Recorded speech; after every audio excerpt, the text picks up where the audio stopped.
and say that this school would not be here if it wasn't for his vision and his willingness to step out and to help to put this together. And so he is a man that just steps out on faith time after time after time. And we heard Dan say Smiling Dan. Well, this is Smiling Don, and he smiles a lot. That says a lot for a senior pastor. Okay, he really does, and he's going to just share with us and just be blessed today. Pastor Don. Wow, bless the Lord. Thanks, Sue. Okay, cool. Everybody doing okay? It's an amazing day. Thankful to the Lord for his, just a lot of neat stuff that's going on. I want to just share a couple of things with you. I'll share this. This is kind of cool. Had a really good time yesterday. If you were here Sunday, some of you were here Sunday. I know a lot of you weren't. You have different places to be and whatever. But on Sunday, I was preaching. The message was called Discerning the Voice of God, and talking about that we all have the ability to hear God, and how sometimes in different levels we hear God. Can I say this? I'll just talk to you real plain. I'm a very transparent guy, so you guys will get used to that. We'll talk about a whole bunch of different things. But like in a church service, I could run conventions and church services and all kind of things because, I don't know, it seems in certain arenas you have a greater ability to hear God. Does that make sense? It's easier for me in the flow of a church service to know this is what God's doing. And if you're part of Harvest Chapel family, you'll know like during the middle of worship, oftentimes I'll just step into the middle of worship and start directing the service because God is opening up a door. There's an avenue that's opening up and you can just see it. But, different times, maybe it's been, there's like, man, there's a bunch of people just dealing with depression or suicide or whatever, and there's a freedom and a liberty right there to be set free. And you hear God real clear in that. One of the things that has always been a heart cry for me has been that, like I'll be out to dinner and it'll be like with Todd or Ryan or somebody, and the waitress will be there and they'll be talking to the waitress and they'll get like this, like, wow, you're a dancer, aren't you? And you have artistic measures in you, and God's using you in that way. And the waitress will be like freaking out, like, how do you know that? Like, I go to dance school twice a week, and I got paintings all over my wall. How do you know that? It's because Jesus loves you, and He wants to speak to your heart. And I've seen that happen, and I'm like, oh, I want that. So it's been a heart cry for me, and I've been asking God about that. And then Sunday morning, I preached on the idea that we all have the ability to hear God, and I believe that. I believe that every one of us, call it what you want to, but if you're born again, Jesus lives in you. He talks a lot. You should hear Him. You okay with that? So there's ways that we should be hearing the Lord. Lori and I were here yesterday quite a bit and back and forth different things, and I met her here later on in the evening, and it was about 8 o'clock, and I had to go into Lowe's to order some fencing for the 2- and 3-year-olds that we're going to put them in a fence. Never mind. Okay. But we're actually trying to get a playground area out back behind the church on this side of the church. But anyway, in the process of that, what we're doing. We were going to Lowe's, and right in front of Lowe's is Perkins. And if you don't know it, Perkins has world-famous chicken noodle soup. It is absolutely amazing. And we hadn't eaten, and I said, man, let's stop and get a bowl of soup and a chicken quesadilla because life is good if you have chicken noodle soup and a chicken quesadilla. So we ended up in there, and we're sitting there, and there's a waitress named Laura who comes by. And she's just a real sweet girl, and she's kind of real bubbly. And the Lord speaks to my heart and said, she's a music teacher. And I've never had that before. And it like freaked me out. I'm like, okay, cool. And I'm thinking, is this you, God? Who's done that? I just preached. And watch this. I preached this Sunday. This is Monday night, 8 o'clock. Everybody okay? But I'm hearing this real clear. And we were laughing with her and talking with her. And it's never unusual for me to pray with waitresses. I pray with waitresses all the time. Talk with them, share with them, just pray with them, bless them. But I don't get this, and this happened. So she took our order and she left, and it's like messed with me. I don't even say anything to Lori. This is really in my head. She comes back around. She's talking to the table over here. She comes back over us. Everything okay? And I hear this again, like, she's a music teacher. And I'm thinking, no, she's a waitress. Okay. but it's in my heart. So and I'm thinking, this is you, God. I'm thinking this is so. Like, I know this is Him now. There's that place where you take that step, right? She leaves. Okay. So I'm thinking, when she comes back, I've got to say something. And I know she's coming back because she has to give you that little paper that pays your bill, So I know she's going to come back. And when she comes back, she says, is there anything else I can get for you? I said, yeah. I said, I got to ask you something. I said, are you in school to be a teacher? And she looked at me and she goes, yeah, how did you know that? I'm like, yes, it is good. it's like so cool. And I held my composure. She says to me, she said, yeah, she said, how did you know that? I said, because Jesus loves you. And I said, I was praying for you, and he told me that. And she said, I go to Shepherd's University. I said, that's a good name. Okay. So I'm thinking Shepherd's University. Jesus has a lot to do with shepherds. And we got talking a little bit back and forth. It's down near Harper's Ferry in West Virginia. And she's home for the summer. And we got talking, just asked her some questions. Got a chance to pray for her. But here's what's exciting to me is once the door is cracked open, you have all the ability in the world to step through it. And you can start to walk in that on a regular basis. I'm convinced that you're here in a school right now for the next couple, well, about probably 10 more weeks yet, where doors are going to be open for you. It's up to you with what you do with it. You okay with that? Because I believe that everything that you're getting right now is not for right now. It's for the rest of your life. You okay with that? Like, that's just fun. So I'm really excited about what God's doing in me. And here's the deal. 30 years in the ministry, and yet God's still opening new doors and expanding. There's never a place where you got it all. There's never a place where, okay, I'm there or I have arrived. It's a constant climbing, and we're always moving and going forward. And that's got to be the will and the heart of every one of us, okay? So I want to get started with this. There's some things that are in my heart, and we'll talk about. I'll say this, we're just going to fly with this today and have fun. I'll guarantee you we'll have a good time. I don't know where all we're going to get, but we're going to have a good time. But there's some things that really are in my heart and in my spirit right now, and I just kind of want to share that. Let's just pray. Can we do that? It's just really in my heart to do this. Father, we're just going to say thank you. What an amazing day. What a privilege we have just to be called the sons and daughters of the Most High God. I believe that you're up to something amazing, and this is probably the absolute most incredible time on planet Earth to be alive and walking in your kingdom. And we just invite you to come in a special way this morning, that the Spirit of the Lord would rest upon us individually and corporately as we learn and grow from the things, Lord, that you want to pour into us. Holy Spirit, we just welcome you right now. Come, touch us, each one. Father, we thank you, and Holy Spirit, we just invite you. Come and speak to us individually and corporately, that the power of heaven might rest upon us, that we would grow, that we would have discernment in our own hearts, in our own spirits, Lord, the things that you're speaking to us. Because even as you speak to us corporately, I believe that you speak to every one of us individually, and you have centralized messages for all of us to grow from. So God, I'm asking you to help us to grow today in wisdom and understanding, and Lord, that our identity would be strengthened even in a greater capacity in Jesus' name. And everybody said, Amen.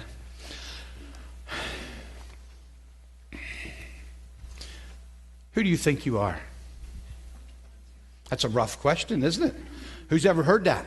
Who do you think you are? Sometimes people say that. I was going to actually start out by just walking up here and yell that. Okay? But I thought, now I'll freak them out. Okay?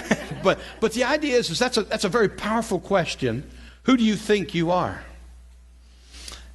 Probably how you respond to that question will define the rest of your life. Who do you think you are? Go to Proverbs 23:7, okay? Because it's a really neat verse. Let's go there.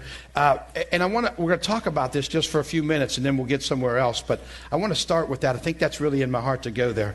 Proverbs, let's go to 23, and I'm pretty sure it's verse 7. It is, yes. Okay. There's some very special verses right here. I want you to see this. But we're just going to look actually at just one verse. He says, for as he thinketh in his heart, so is he. Just going to stop with that part of it. It's just the front part of the verse. For as he thinketh in his heart, so is he. The definition on this is kind of special, but I won't even get into all of that. What I want to talk to you about is this. He didn't say as he thinketh in his head. He said as he thinketh in his heart. I can tell you that the body of Christ is full of cranial knowledge.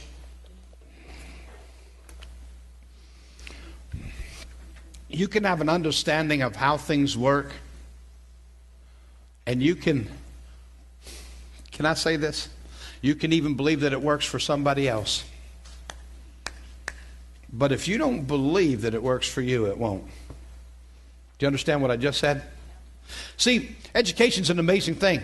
So for 13 weeks, you'll sit in this school and you'll learn all kinds of things. And I got to tell you something. You're sitting under probably what I believe is one of the most prolific teachers on the planet. I think Pastor Dan's absolutely phenomenal. People have asked me, who's your favorite teacher? And I'm stuck between Bill Johnson and Pastor Dan. And I put them on the same level. And there's not too many people that I put on that level. But I really believe that they both have incredible teaching gifts. In the process of that, with Pastor Dan doing as much of the teaching in this school as he's going to, I think that it's an absolute amazing opportunity to learn incredible stuff. But if you look at him and see him as a gifted man and an anomaly on the earth, it's for him and not for you, you'll never get anywhere, even though your head gets filled up with all kind of good stuff. Because he didn't say, as a man thinketh in his head, so is he. He said, as a man thinketh in his heart. What's the difference? There comes a place where everything shifts about 18 inches from here to here. And when it gets in your heart, you own it. Do you understand what I just said? Because that's like amazing stuff right there. You've got to declare ownership of what you're receiving, that it's not just for somebody else. I got to tell you, I do a lot of counseling. I've been in ministry for a long time. I do a lot of counseling. People come from all over and we sit and we talk. And I've watched people over and over say the same thing. I know that's what the Bible says, but who's ever heard that? Come on, you've heard people say that. I know that's what the Bible says, but look, this is and all of a sudden now my life is defining my doctrine rather than the Word of God defining who I am. Do you understand what I just said there? There's a powerful lesson in that, is that we have to understand all the things that you're getting right now, all the things that you're receiving are for your benefit to take with you the rest of your life. But the only way you'll take them with you the rest of your life is when you transfer them from here to here. I got to tell you that probably about 10 years ago in my life, a whole bunch of things shifted for me. And I'll tell you a lot about how we got where we are and some of the things that are going on today. But up until about 10 years ago, maybe a little more than that, but probably close to about 10 years ago, I've always had a shepherd's heart. God's done amazing things in my life as a young man. And I think that probably defines a lot of who I am. But what happened was, about 10 years ago, God shifted a whole bunch of things for me. And I went from preaching a gospel of salvation to preaching a gospel of the kingdom. And I didn't know there was a difference up until then. But there's a whole lot more. And I began to see the ministry of Jesus Christ. Can I help you with this? If somebody said, can you define the ministry of Jesus Christ in one word? I would say the one word would be restoration. Because I believe that Jesus came to restore everything that Adam lost. And if I begin to see everything from that viewpoint, what Adam had in the garden before the fall is now the privilege of every one of us, because Jesus became a curse for us to remove the curse from us. Everybody okay with what I just said? That is defining in my heart. So he came to restore. There's a restoration. And I began to see things a whole lot differently. And the shifting took place. And I began to study. And I want to say this. I began to study as much as I could from a kingdom viewpoint and start to understand things. But here's what happened. For probably a year and a half during that season in my life, I was studying and getting a whole lot here. But I wasn't seeing the experience of it because it hadn't shifted to here.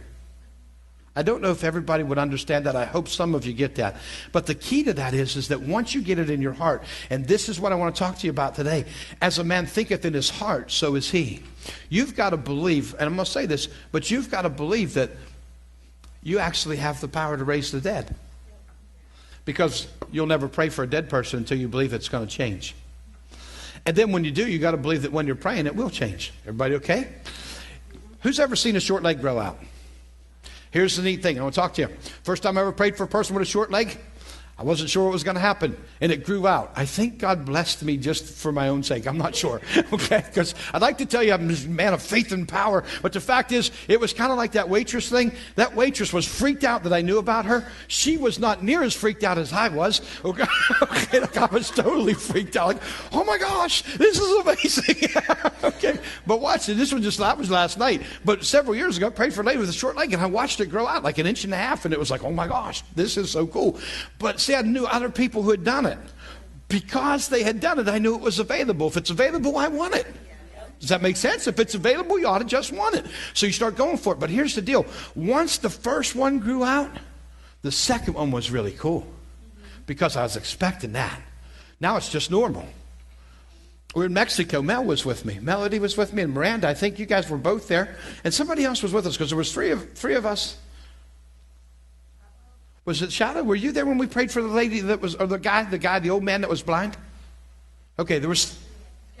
It was might have been Gabby. Okay, but what happened was we had we were in Mexico. We took a bunch of the youth down to Mexico, and there was an old man that came forward into about the second or third service that we were doing. We were Bill Parks. It was an outreach ministry we were doing. It was pretty amazing, and a bunch of people came up for prayer for salvation, different things. And then we went to pray. This old man came up, and of course everybody in Mexico, they all speak Spanish. What's up with that? Okay, so we can't understand. There's an interpreter there named Raphael, and Raphael's our interpreter, and he's Bill Park's right hand. And I said, ask him what's going on, man. Ask him what's going on. And he said, I can't see out of my one eye, my right eye. And I'm like, oh, wow, okay. Well, you tell him Jesus is Lord, and let's pray. So we all get praying, and we're praying, and he's squinting the whole time. He's blinking his eyes, you know what I mean? He's squinting. And we're praying, and what happens is we prayed for a while. And then I told him, I said to the interpreter, I said, ask him if there's any change. And he starts saying, mas mejor, which I don't know much Spanish, but that means much better. And he's saying, much better. And I went, really? Because now I'm surprised. Listen, now faith starts to rise. Let's hit this thing, man, because Jesus, and I'm like, once you start to see the shift, you know what happens? Faith starts rising up in you, and all of a sudden you become God's man of faith and power. Let's get this thing. And I'm like, Jesus didn't suffer for you to be much better. He suffered for you to be whole. Come here. Okay. So we're after this thing. Let's attack this thing. You know what I mean? So we prayed, about 3 more times? But at the end, they get a Bible, cover his bad eye, and he's reading, or covered his good eye rather, and he's reading with his bad eye because it's not a bad eye anymore. And Jesus made him whole. So that's really cool, you know what I mean? But when you see those kind of things, here's what happens. It opens up the door of opportunity. So then we pray for another lady later on, and the same thing happens for her. She's blind in one eye and she sees. Matter of fact, Jonathan was with us the other night. It was me, John, and Pastor Rick up at Hope for the City. And we prayed for a lady who, the same thing, can't see out of one eye. We start praying for her, and she's saying it's better. So we prayed again. It's more better. And I remember this phrase, Jesus didn't suffer for you to be better. We attack that thing. And now all of a sudden she's seeing people in the back row that are friends of hers. They come up and they're hugging and whatever. And now she's wiping tears and she's saying, oh my gosh, I'm crying out of this eye. I said, what's up? She says, I haven't had tears in this eye for 4 years. She'd had a stroke, right? She'd had a stroke that settled on the optic nerve. She told us what all went on. And Jesus made it all better. Yay, God. So, so there's neat things like that.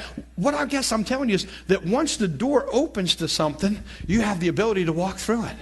See, right now, I don't understand all this, but there's a whole lot of people that have metal in their bodies who are now moving parts that shouldn't move. And we're seeing that on a regular basis in different places. So people that have rods in their back are now touching their toes. I haven't touched my toes for about 20 years. Okay, but and I don't have any metal in my back. I have a lump in my front. Okay, but anyway. It's not my fault. I'm allergic to food. It makes me swell. Okay, swell right up. I don't know. Okay, but anyway, in the process, here's what the deal is. There's people that they got rods in their legs and they shouldn't be able to bend, but they bend. And I can't figure it. And it doesn't even matter. Does the metal disappear or does titanium become flexible? I don't know. Doesn't even matter. The fact is, couldn't bend. Now they bend. Yay, God. It's a good day for God, no matter which way it is. You understand? So it's exciting things. Once the door's open, you have the right and the privilege to walk through it. Somebody's pioneered a way for us. We ought to take advantage of it. Does that make sense?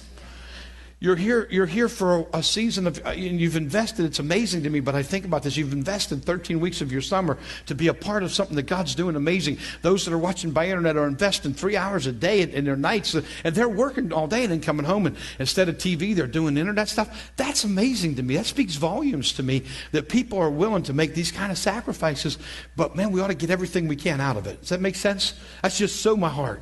And we go after, and if it's available, why wouldn't we go after it? I'm going to say this, and I just think there's such a truth to this, but it's up to you and I to model this thing. Because if we don't go after the majesty of this, the world doesn't have a model. Do you understand that? We've got to become the model. I almost hate to say this, but because I deal with so many people in the public arena all the time, I got to tell you, not everybody out there has a good taste for the church in their mouth. I wonder whose fault that is. And some of that is our fault. Some of that's just their perception, and I understand all that. But I really believe that God's up to something amazing on the earth, and he wants to move in folks like you and I. This is a good day. So watch this. I'm going to come back to that verse. As a man thinks in his heart, so is he. That's the way we've quoted it. It actually doesn't even say that. It says, for as he thinketh in his heart, so is he. I think in one of the versions it does say, as a man thinks in his heart, so is he. But I want you to see this and understand. When I said that phrase a little while ago, who do you think you are? That's probably one of the most powerful questions that you can answer for yourself. Who do you think you are? Who's ever seen Jesse Duplantis? I love Jesse Duplantis. Like, I'm going to invite him. Okay, okay. But here's the deal, and I think it's kind of cool.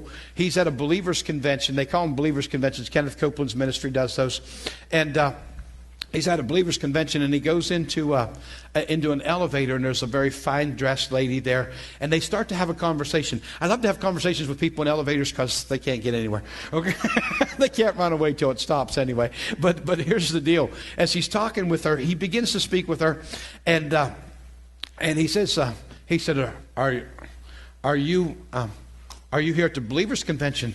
And she says, "No, I'm not." And he says, "Well, are you a believer?" She said, "I go to church." He said, "So does the devil." Good answer. Is that true or not? Come on, it's a good answer. You know what I mean? And she looked at him and she said, "Who do you think you are?" And he said, "How much time you got?"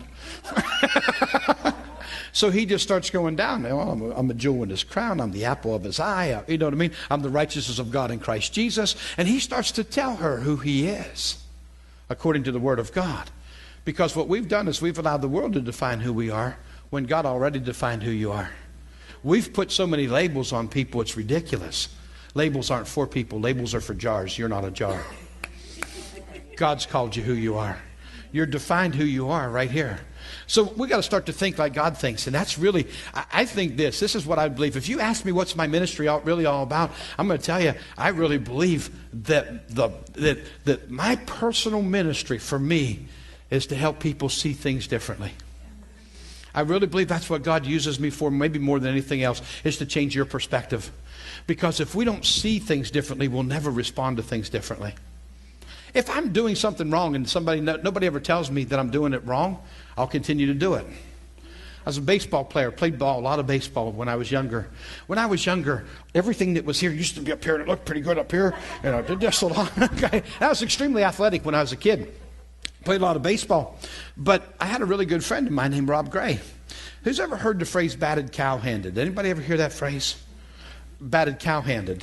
That's what we called it. It's a Western Pennsylvania phrase, perhaps. But I'm left-handed, right? So a left-hander bats this way, and you're going to put your left hand over top of your right hand because you're standing in this position. If I put my right hand over my left hand, that would be called batting cow-handed.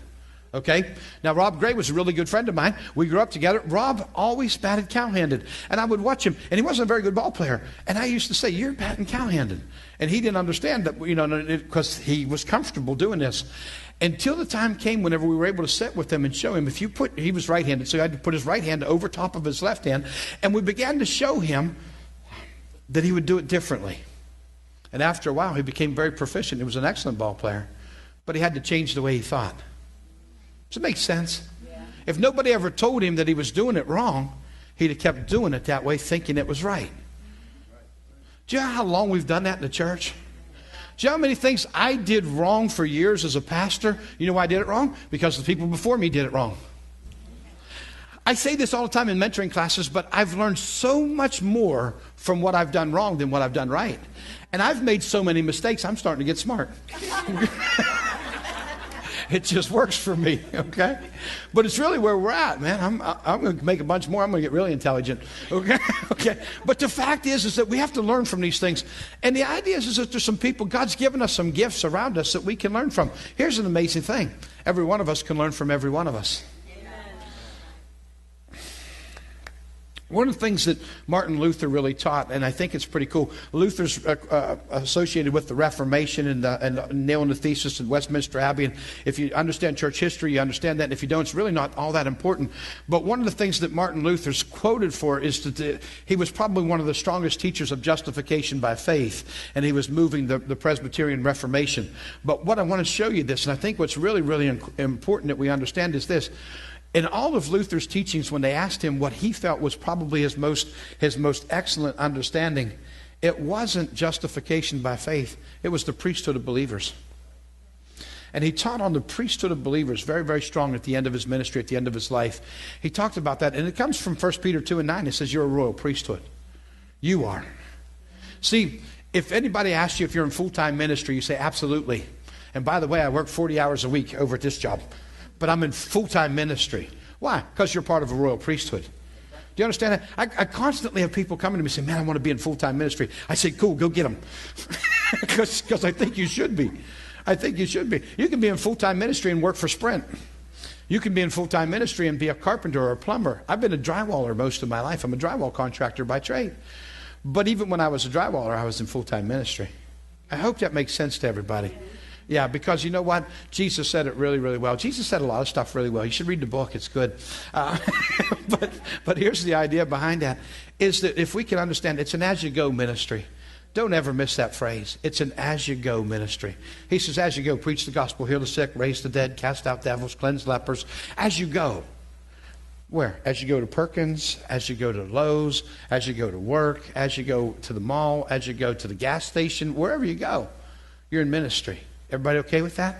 And we missed that. I missed that for years. That's part of that whole shift that took place about 10 years ago. I used to see sick people and say, man, you should come to church. We can pray for you. Who's done it? Come on. Because we all did that. We would invite them to church so we could pray for them. Why? Because it's in church. You pray for sick people. The world still thinks that. So when I'm praying with the waitress last night in Perkins, she's a little weirded out because you know why? Not too many people pray with her in Perkins. But shouldn't the church be doing that? Like, I'm convinced that sick people who can't get to church on Sunday morning should go to restaurants on Sunday afternoon. Why? Because all the church people are there. Okay. Come on. That's where church people go. Come on. Every waitress is going, amen. Okay, but it's true. And the fact of the matter is that we should be able to pray for... You ought to be very comfortable. Most of you that are here are probably somewhat comfortable with that. But that should just be normal Christianity for every one of us. Does that make sense? Who do you think you are? It's probably one of the most powerful questions you're ever going to be asked. And you have to define that. You have to find purpose in that. Who am I? Who has God created me to be? Who does God want me to be? What should my life be looking like? We have models that God's raised up around us, people that we esteem, people that we lift up, and it's kind of cool. And when I even say that, there's probably certain people that come to your mind. You know, because, I've said some different things in my life. You know, when I grow up, I want to be just like Pastor Dan. You know, when I grow up, I want to be, you know, and we can talk about those things. There's some really cool stuff. God's doing neat stuff. And he's raising people up around us that we can look at. But I can tell you something. When I first started preaching, there was a pastor. His name was Bob Wright. And Bob Wright was an amazing, gifted man of God, had a strong anointing on his life, probably one of the strongest anointings that I knew of in the organization that we were a part of. And Bob was just an amazing guy. So I watched him. I watched how he preached, and I thought, I'm going to preach like he preaches. And then I met another guy named Felix Garcia. And Bob Wright was a big old country boy. And Felix Garcia obviously was a little Spanish guy. And Felix Garcia, oh my gosh, was that guy anointed. He was so anointed. And all the time he would go, hallelujah, because he was Spanish, and that's how Spanish people say that. So now I find myself, and watch this, because we do this, and we can get twisted in some of this. So watch what I was doing. I'm preaching like I'm an old Western cowboy, because that's Bob Wright, and then turn around and go, hallelujah! Now I'm a Spanish old Western cowboy. I think this is not going to work, okay? And E.L. Jones came into the picture, and I loved E.L. Jones, right? And he was amazing, old black man. And so, yeah. Oh, somebody, somebody. And that's probably where I got a lot of that from E.L. Jones. And all of a sudden, I had to come down to the definition of who do you think you are? Y'all okay with that? Because I can't be Bob Wright and Ed Jones and Felix Garcia, because you'd be twisted. Yeah. Then some little Chinese get, never mind. Okay, so, if you spend your life trying to be somebody else, you'll never get to be you. You have to know who you are. And I can tell you something. You got to be the best. You will be the best you on the planet if you learn who you are. And part of it's this whole book defines who we are. I really believe that you're dedicating this time of your life to get a better understanding of who God created you to be. You okay with that? I'm convinced that's just so where God wants us. You can get all the education in the world, but the truth of the matter is you got to believe what you're being taught. That it's not just for them, it's for you. I sit with Dan and Todd quite a bit, and as we talk, one of their greatest cries is that the church looks at them as a gifted anomaly. And it's so not that at all. As a matter of fact, those of you that know their hearts, either one of them, they will tell you the only reason we're out there doing what we're doing is because we want to duplicate what we're doing.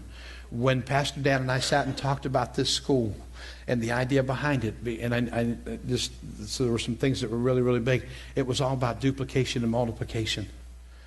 Just some amazing things there that I believe that's the key, is being able to pour into others so that they can get this thing and run with it. You know? Yeah. And sometimes, honestly, it's as we see it happening, it's getting people out of the boat. That's a phrase that Todd uses a lot. But it's really encouraging people, take that step of faith. You got to believe this is for you. You okay with that? Because it's real. Let's go to 1 John chapter 3, because it's one of my favorite places to go. I've got like 97 stories in my head I want to share with you. I don't know where we're going to end up. It's just going to be fun getting there. I have no idea. Okay?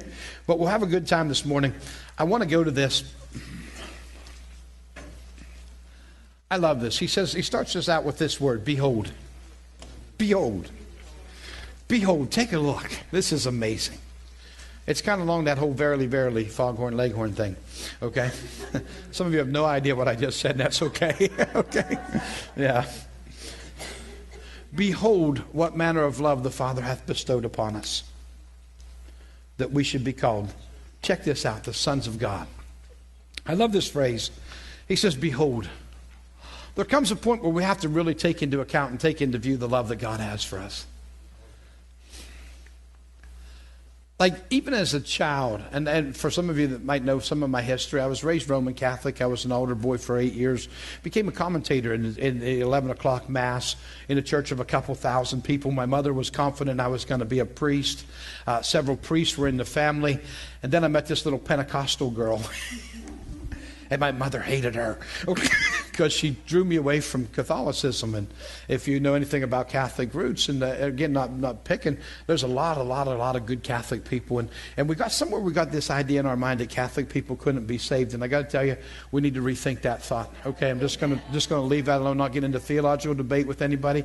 But who are you or I to judge hearts? And I'm not even going to go there. Do you realize the greatest sin we have in the body of Christ is we violate Matthew 7:1?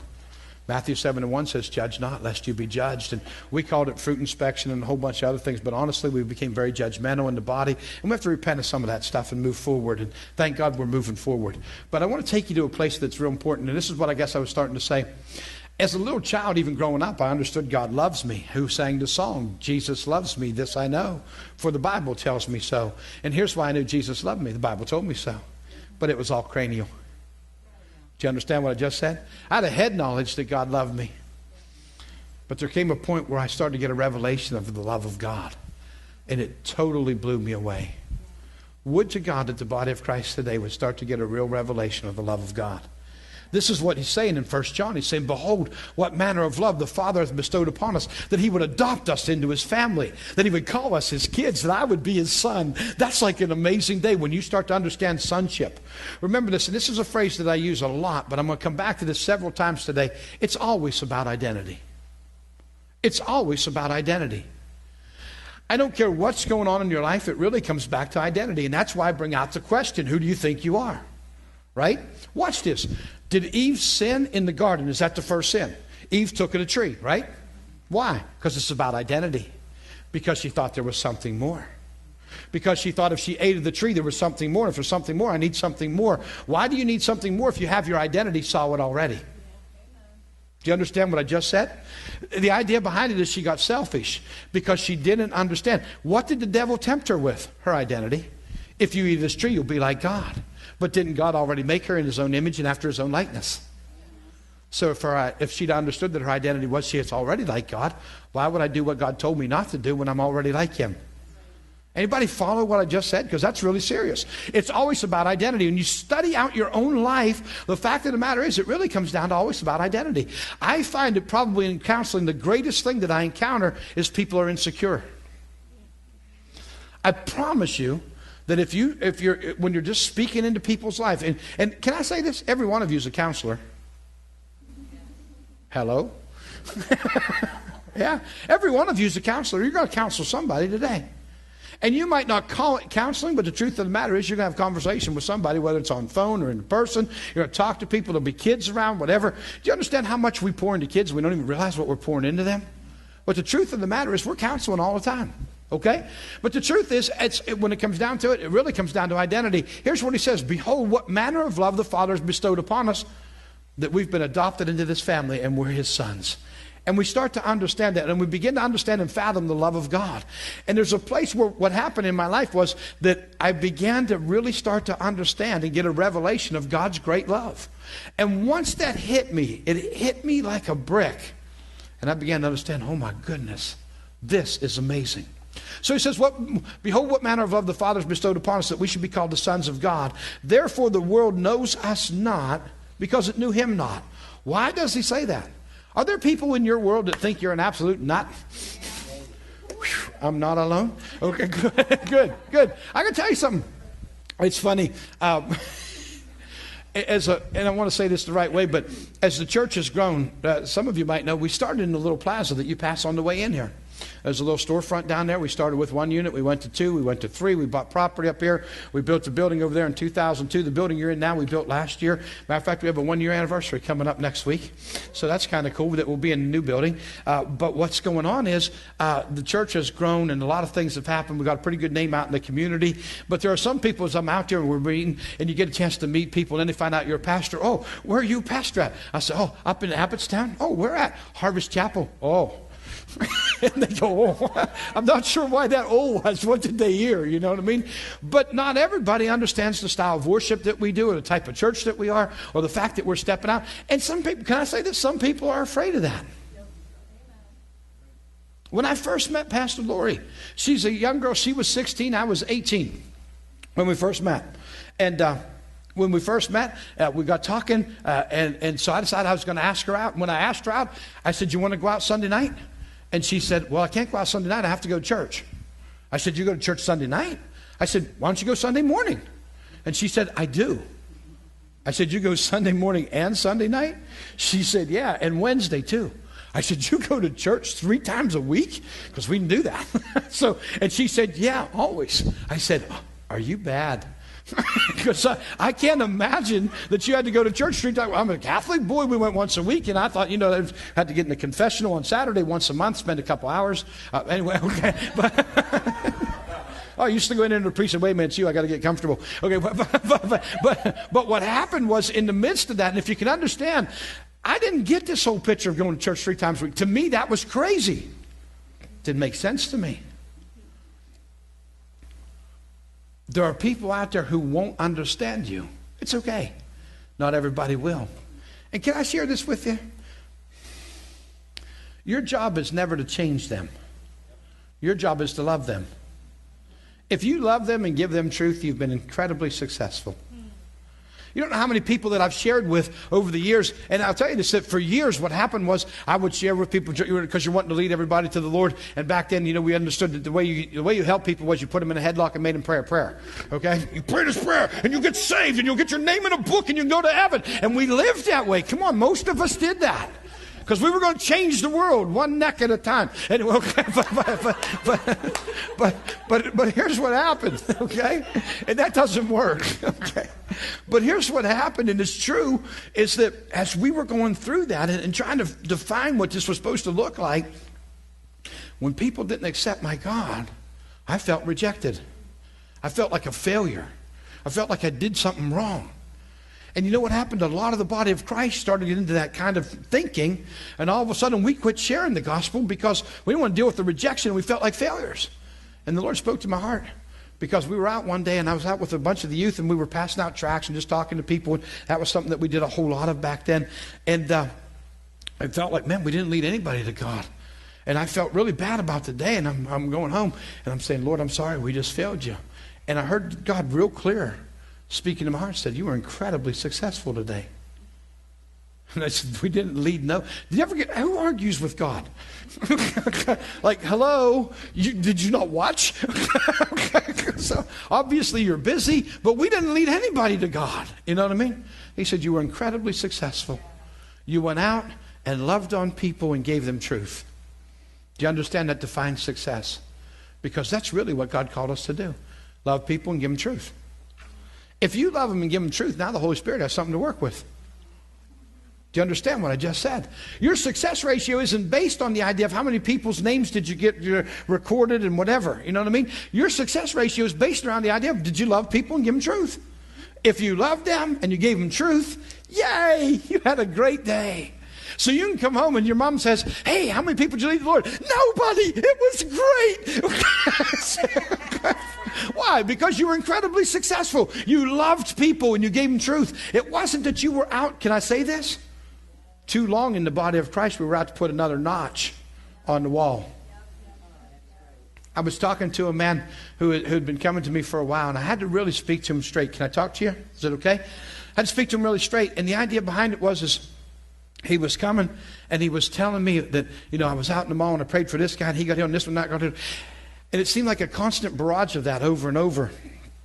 And I asked him, I said, I want to challenge you with a thought, man. He said, what's that? I said, who are you doing this for?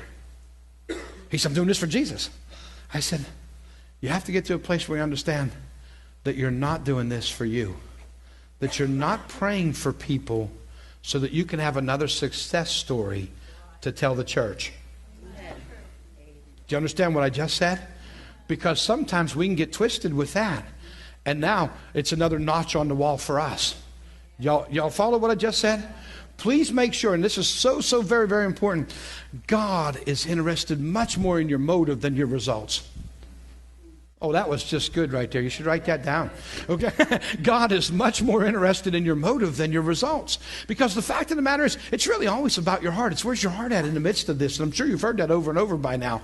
But the fact of the matter is, it's your motive that makes all the difference in the world. And our motive ought to be, we're out to just love people. We're just loving people. Because that's cool. And sharing the love of Jesus. So it's always much more about your motive than your results. So here's what he says. He says the world won't know you because it didn't know him. If the world looks at you like you're some kind of a freak or some kind of a crazy or some kind of whatever, that ain't necessarily a bad thing. I was pastoring a church several years back, and there was a little old man there. They called him Pappy Mays. And Pappy Mays was a pretty neat old guy. And he was already at the church when I came to pastor. And so I asked him, I said, how'd you hook up with the church here? And he looked at me, he says, you really want to know? And he started to laugh. And he was about 88 years old. Okay, because he'd been there for a little while. And I asked him, I said, how'd you hook up here? And he said, when I moved into town, he said, I was asking him where a good church was.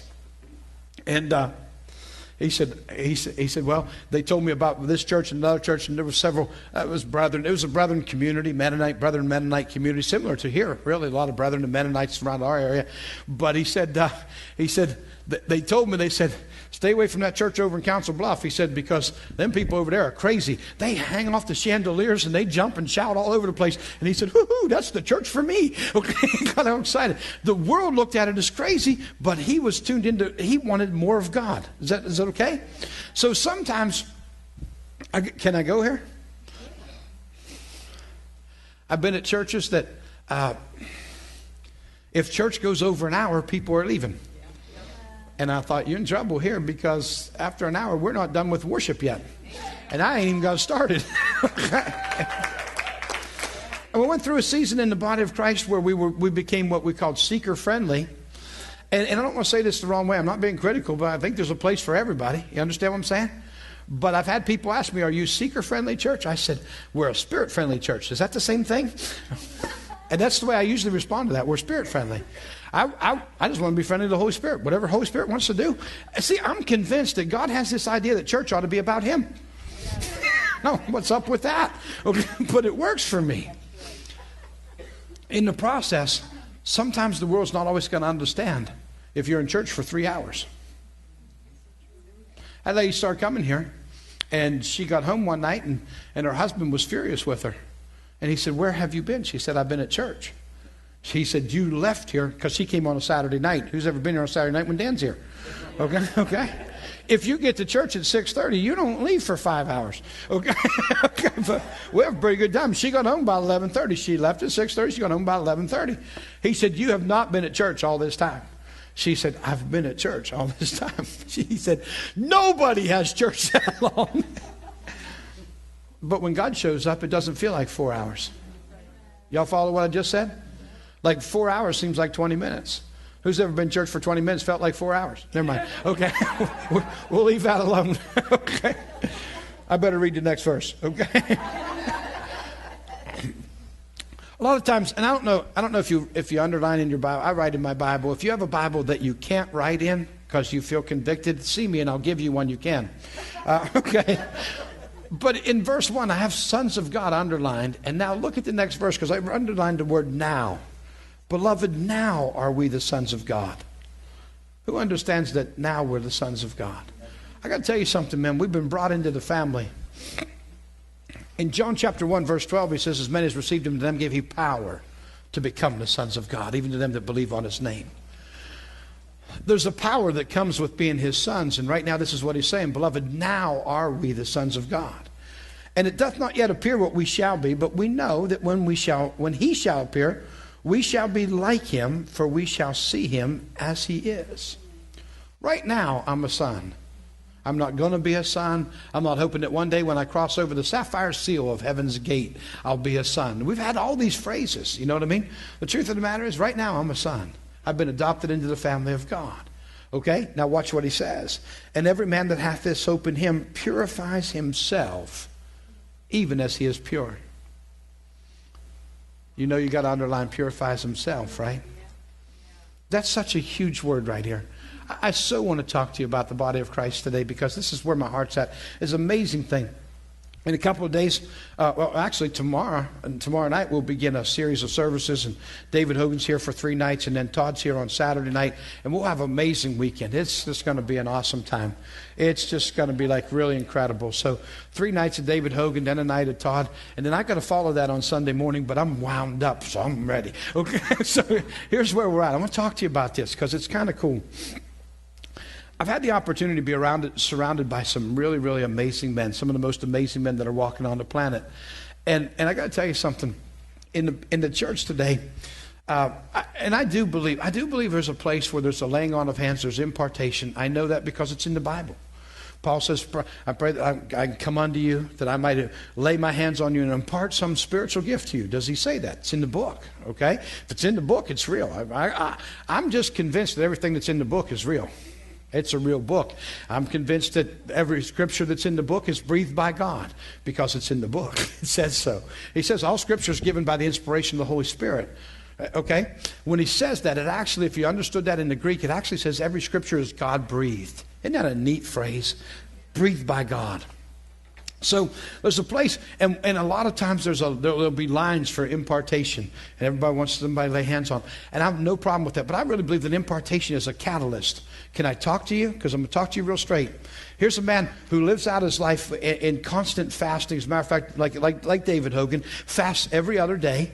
Okay, every other day he's fasting and praying. He does a lot of that. He separates himself for sometimes 2-3 months at a time, where he just goes after the heart of God. He dedicates himself. He's up very early in the morning. He's in 2 hours of prayer every morning, and he has dedicated and set himself apart completely and wholly for God. If you believe for one instant that you can live a haphazard life and then have some man come and lay his hand on you and you're going to get everything that he has dedicated his entire life for, that's the spirit of stupid. Y'all okay? That's your gift. Okay?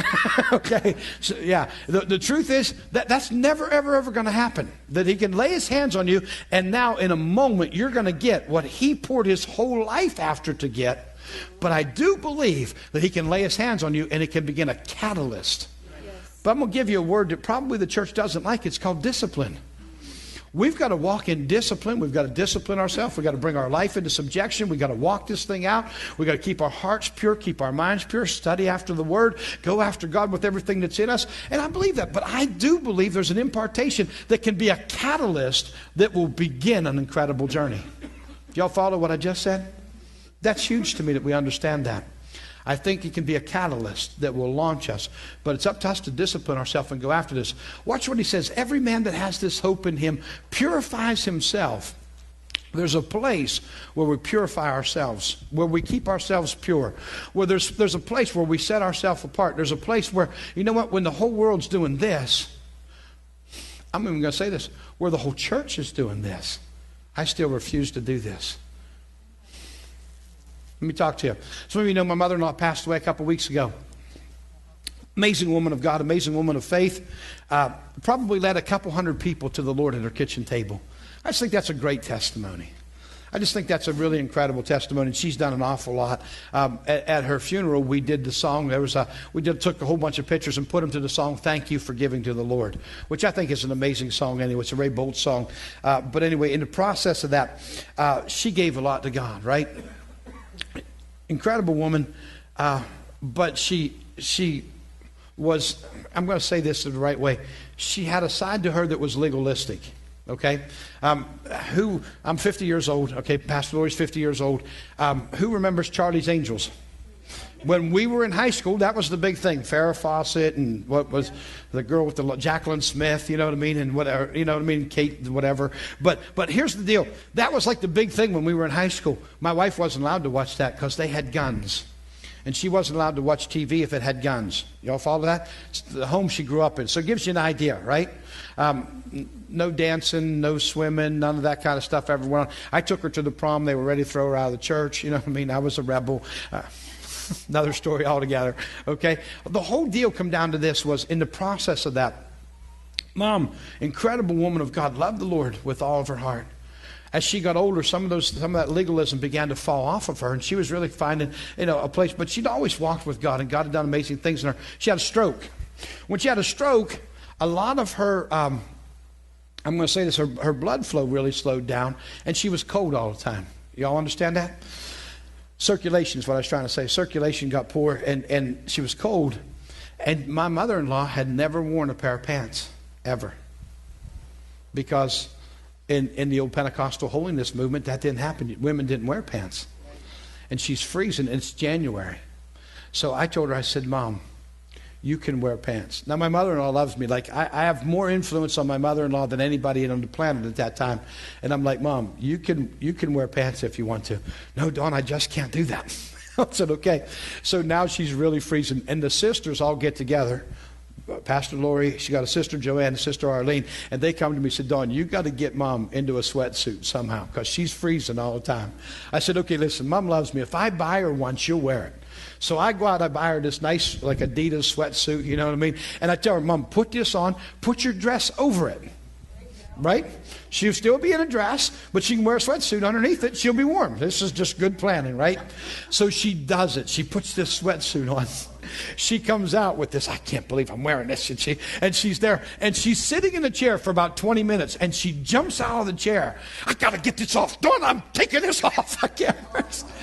She is so violated in her heart because she's never wore these pants. Y'all follow what I just said? And I looked at her and I said, Mom, Let me tell you something, whether it's me or anybody else, don't ever violate your own Christian conscience. If that's so in your heart and so in your conscience that you can't do that, don't let me or anybody else talk you into what you believe would be a wrong thing to do. Now, do I believe that it was the Holy Spirit convicting her? No. I actually believe she was convicted by her traditions. You okay with that? There's a place where you can be convicted by your traditions. But the truth of the matter is it would be a violation of her heart to do that, so don't wear them. But then I looked at her and says, but on the other side is, don't put your conviction on everybody else. They have to follow their conviction. So you walk your walk and let them walk theirs. Good learning lesson right there. Y'all follow what I just said? So in the process of that, what happened was she couldn't do that.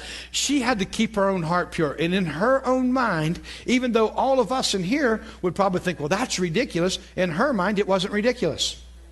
You follow that? Every man that has this hope in him, what? Purifies himself. There's a place where we keep ourselves pure. There's a place where you've got to follow your convictions. There's a place where you've got to do what you know is right. And watch this. If you have 7 friends that are doing it and they're telling you it's okay, but there's a conviction in your heart, don't do it. Guess what? Don't do it. That's a good amen right there. There's a place where we have to purify ourselves.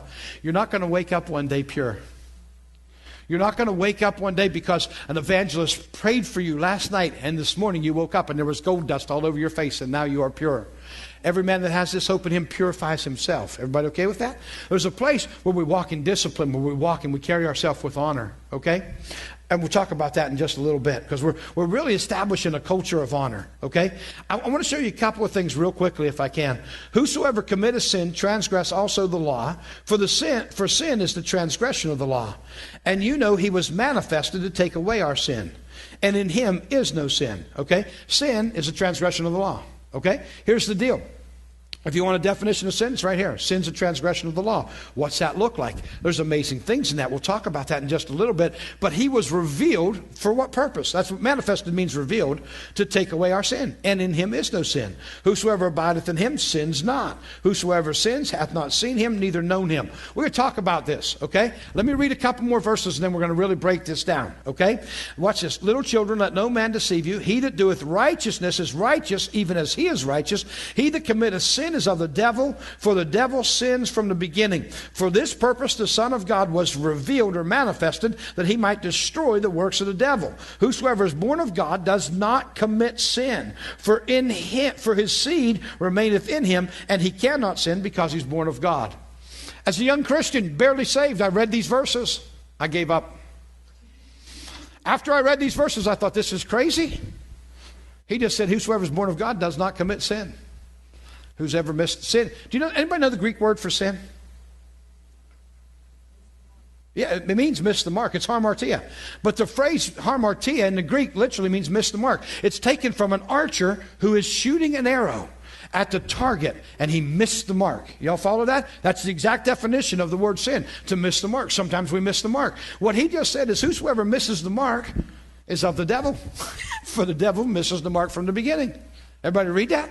So then I read this, whosoever is born of God does not miss the mark. And I read that and it messed me up. Does that mess anybody else up? Are you with me?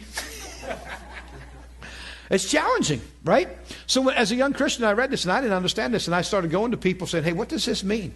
Because if this tells you that every time I miss the mark, it's like I can't make it. I'm of the devil. What does this mean? How am I supposed to read this? Because I was still learning, I was still growing, and there were places when I would read stuff and think, oh my gosh, I missed the mark here. And I thought, what does this all mean? So I had to start to get an understanding of this, and I'm asking God for revelation and understanding because it's messing with me. I'm so glad that the Holy Spirit messes with me. Does the Holy Spirit mess with you? Because when you're not challenged, you're not growing. You okay with that? If you're not challenged, you're not growing. I love the fact that God challenges me constantly. I find myself constantly being challenged. I think you need to be challenged. I thank God for the people who have come along in my life and raised the bar. Come on, there's some people around us that have raised the bar, that have challenged us with our life, that have said, it's available, you ought to go after it. There's some people that have challenged me a lot in my life. I'm thanking God for them. And can I say this? There are people that challenge me two ways. There are people that walk such a high walk and they have such revelation and understanding, and they so challenge me because I want that. Can I tell you how the other people challenge me? I get around some mean people sometimes. We're going to talk about this for a while. I've been challenged by some mean... Who's got some mean people in your life? Thank God for them mean people. Boy, there's the thought. Come on. Linda's a waitress, so I'll just pick on her for a minute. But she's sitting there, she's going to be a waitress at a table. And let's just say 3 drunks come in. Right? Not that ever happens where you work. Okay. Okay? But they come in and they're mean and slobbery and whatever. Thank God for them people, because you know what? They challenge her. They're going to cause her to make her light shine brighter. Now, I'm sure that there's been some people at the table that she thought they're ordering spaghetti and they're going to wear it, not eat it. Not that you ever thought that way. Okay? Okay. But the truth of the matter is, this is the people that challenge you like that. I asked God, I want to become love. We're going to talk about that in a little bit.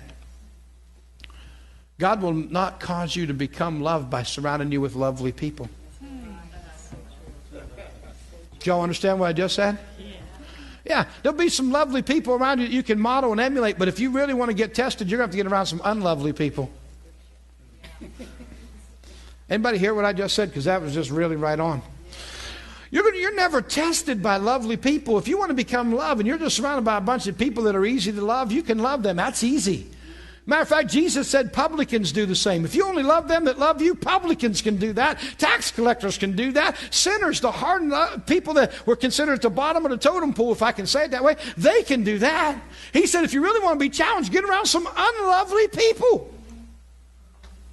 Marry one. Never mind. Listen, okay. Here's the deal. You're going to get stretched by unlovely people. Thank God for the people that stretch you. Thank God for the people that challenge you. I went to Pensacola, Florida when the Brownsville revival was on. I had an amazing time.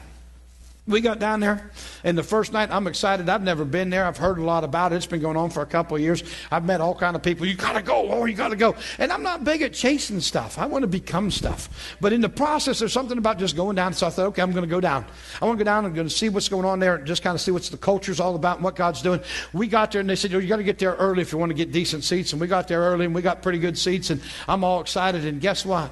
Stephen Hill was the evangelist that was there. And they say, wow, this guy's amazing. You ought to hear him. And I'm thinking, I'm going to go hear Stephen Hill. And guess what happened? Stephen Hill didn't come. And they brought out a little 87-year-old lady. And she came out on the platform like this. And they introduced her as a fireball named Iverna Tompkins. And I don't know if anybody's ever heard of Iverna Tompkins. I didn't. And this little old lady come out there like this doing the 87-year-old shuffle. And I'm watching her and thinking, oh my God, I just drove 3,000 miles for this. This is she's thinking, oh my God. I felt like I was watching Tim Conway do Mr. Tudball. Okay. Okay. Some of y'all know who I'm at. Okay. And the young people, I'm like, what? Okay, never mind. Okay. But us old folks know what I'm talking about. Okay. And she come out there. And I thought, oh my gosh, what am I in for? And she started talking. And then she lit up like a house on fire. And that girl preached. One of the things she said, and that was probably 13, 14 years ago, but one of the things she said that so stays with me, maybe it wasn't quite that long ago, but she said, when you think about your life, go back and kiss the stones that bloodied your feet. They made you who you are today. And that's an amazing statement that stays with me all those years. Go back and kiss the stones that bloodied your feet. They made you who you are today. Thank God for the challenges that you've come through in your life, because it's those challenging places that defined you. It's those challenging places when you came through the fire that you understood God can bring me through the fire. If you've never been in the fire, you don't know that there's a God in the fire. You just heard somebody else's testimony. But when you've met God in the fire, now you're ready for the next fire. Oh, I just felt the Holy Ghost all over that. Do you understand what I'm saying? There's an amazing truth to that. So here we are, and watch this because it's kind of cool. When I start thinking about this, and this is the deal. I'm thinking about these couple of verses, and I'm challenged with the idea of this whole concept. What he's saying is, when he says when he says in verse 9, and we'll just go back and look at it. Whosoever is born of God does not commit sin. That word there actually in the Greek is practice, does not practice sinning. It doesn't mean that you don't miss the mark occasionally, but here's the deal, and I want you to get this. This is probably as important as anything I'm going to tell you today, but you're going along and all of a sudden you're blind. Who's been blindsided? Like out of nowhere, whack, something happened. You're like, oh my gosh, there was so much that I didn't want to do that. But now it's done. Oh my goodness, I can't believe I did that. What are you doing? Your heart's already shifted. You've already repented even though you haven't said words. Do you understand that? Because your heart shifted immediately. And as soon as your heart shifted, can I tell you what happened? God met you right there. Yeah, thank you. Now watch this. This is so important. You've repented. God, that's so not who I am. I so didn't want to do that. That is so not in my heart to do. Do you know what? There's forgiveness, there's grace, and God looks at you like as if you've never even done it. Yeah. I'll tell you a neat story, and it's just something that is so incredible. But just a few weeks ago, had a situation where I got a phone call early in the morning, a woman crying. It was very early in the morning, and I had no idea who was on the other end of the phone, and I had no idea what she was saying. All I knew is there's a woman that's crying. And if you've ever heard a crying woman early in the morning on the phone, it sounds like, and I had no idea what it was. And after a while, I got her to calm down, and she began to tell me her story. And I won't go into all the story, and it's kind of a private thing, but I need to share this much of it with you. In the process, she had just found out undeniable proof that her husband was having an affair. And it's a family that God's been moving in. You felt like God has done some amazing things, but there was a place where he got caught up in a mess. And in the process of that, she wanted to confront him, but she wanted me there when she did. And there's another girl from the church here that was a part of that whole conversation, and we ended up in a meeting that night. And in the beginning of the meeting, I got to tell you, and I knew it wasn't going to start well, because as soon as I showed up with this other person, and now there's a confrontation that's going to take place, he became very, very defensive, and he knew he was busted. Who knows what I'm talking about? But I looked at him, and this was my phrase. I said, buddy, let me tell you something. I'm not here to judge you. I'm not here to condemn you. That is so not my place. I'm here to tell you I've heard a story, and if it's true, then you've fallen in a hole. And all I want to do is lend the strength of my life to your life to help get you out of the hole so you can be redefined. Do you understand what I just said? I just want to lend the strength of my life to your life, and let's get you out of that mess. Okay? Not here to judge you, not here to condemn you. But I said, your actions are telling me that the story's probably true, is it? He said, absolutely. Now hear this. This is probably as important as anything you'll hear in this school. I said to him, is it true? And he's like, you know it is. And he's all upset. And he went through a whole bunch of things and started to project about why and all this stuff. I said, stop it, man. Let me ask you a question. Have you asked God to forgive you? He said, yeah, absolutely. He says, and every time we would get together, I said, I can't believe I'm doing this. And then he says, it is so not my heart. And we started talking. I says, man, let me ask you this question. And he told me, he says, it's over. It's been over for a while. He says, I can't even believe this came up because it's been over. And as we talked, here's the story, and this is so cool. I said, you've asked God to forgive you? And he said, yeah, I have. I said, then look at me, man. Look at me, because he's got his head down. He's in shame. He's guilt. Condemnation's all over him. He's been busted, right? I said, look at me. Look me in the eye, man. Look at me. And he says, what? And I said, look at me, man. I said, do you understand it right now? Your robe is just as white as my robe. You're as squeaky clean as I am. That's not going to define you. And you need to understand this. You are not a man marked by sin. You're a son of the Most High God. Do you understand that? Did he mess up? He missed the mark. Did he ask God to forgive him? Absolutely. Here's what happened. We went through a series of time and a lot of conversation, a whole bunch of meeting, lasted a couple hours. At the end of it, I got him and her together and put hands on them, started praying for him. They joined hands, and they're standing there like this. They were on two different couches while they were talking, but when we got up and brought them into the center, put hands on both of them, and they're standing like this, then they're standing like this. Pretty soon their arms are around each other, and they're bawling and crying, and the Spirit of God's coming. And this isn't a 2-minute prayer. This is like a 15-minute prayer. We're just praying, prophesying him as a man of honor and a man of integrity, because that's who God called him to be. I want to talk to you about this because this is huge. We need to begin to see people the way God sees them rather than the way the world sees them, because that's what defines them. They are not defined by the way the world sees them. Can I say this? You are not who the world says you are. You are who God says you are. So we're praying over them, and I'm prophesying over his life as a man of honor, a man of integrity, a man of character, a man who will lead other men. Come on. And then the girl gets up and she lays hands on him. She starts praying over them. She starts speaking over them, speaking over him as a mentor to men who have fallen, and now because this thing's going to get right. And I've prayed a long time. She prayed a little while, and then we kind of just stopped. Spirit of God is so in the room, and this woman who has just gone through this for 2 hours has her arms around this man, and she starts saying, God, I thank you. I thank you for this amazing man of God that I hold in my arms. I thank you that he's a man of character and a man of integrity. And I thank you that he's my husband. He's my husband. He's my husband. And Satan, you can't have him because he's my husband. And then I lost it.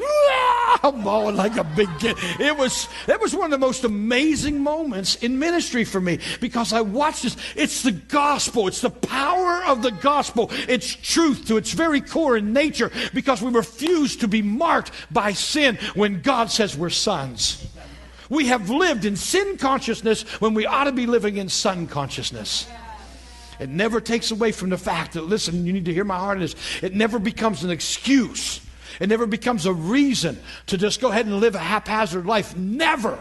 Never, never. We're called to be holy people. We're called to be in holy. Matter of fact, God told Abraham, walk before me and be thou perfect. Do you think he'd say that to Abraham and not the sons of Abraham? Come on, if you're Christ, you're Abraham's seed. It says so in the book. We're called to walk this thing out in holiness. We're called to walk this thing out in truth. But I got to tell you something. You are not defined by your past mistakes. You're not defined by your past successes either. Whew. Come on. We're living this thing out today. We're walking this thing out today. And we got an incredible promise for tomorrow. We're called sons for a reason. This is an amazing gift from God. This is what he's saying. Beloved, now are we the sons of God. And he says amazing things. Watch this. He says, he that committeth sin is of the devil, for the devil sinneth from the beginning. What's the next part of that verse? It's verse 8. It defines your identity. For this purpose is Jesus revealed. That's what it says. For this purpose was the Son of, I think it's the Son of Man or Son of God. What's it say? For this purpose was the Son of God revealed, manifested, that he might destroy what? The works of hell. The works of the devil. For this purpose, God's revealed in Donnie. For this purpose, God's revealed in Chelsea. For this purpose, God's revealed in Kira. Why? That we might go forth and destroy the works of hell everywhere that we're going.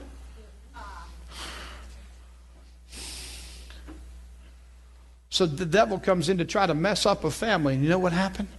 The family got stronger than it ever was before. Amen. Pastor Lori and I have been counseling with them. I want to tell you something. We met with them this past week, and you know what happened? I said, how are things going? They said, we feel like we're on a honeymoon. Our marriage has never been better. I'm like, oh my gosh, it works. It's the gospel. It's amazing. I am so excited about what God's doing. But it's this right here. Do you understand the power in this book? It's so very real. This is like ain't no doubt about it stuff. This is like amazing. Whosoever's born of God, right? Come on, we're born of God. We're not going to practice sinning. But here's the idea. 1 John chapter 2, verse 1. You know what it says? It says, my little children, I write unto you, don't sin. He says, I write unto you that you sin not. But if you do sin, you have an advocate with the Father. His name's Jesus Christ the righteous. He said, don't sin. But if there comes along where you get blindsided, where something happens and you realize, man, that is so not me. We got an advocate. We go to Christ. He brings blessing and forgiveness. Here's the amazing thing. God will forgive you much easier than you will forgive yourself. Because the truth of the matter is, in this whole deal, most of us have spent so much time beating ourselves up, the devil don't even have to. That was a good word right there. I just made that up, but that was good. Okay. Y'all follow what I just said, right?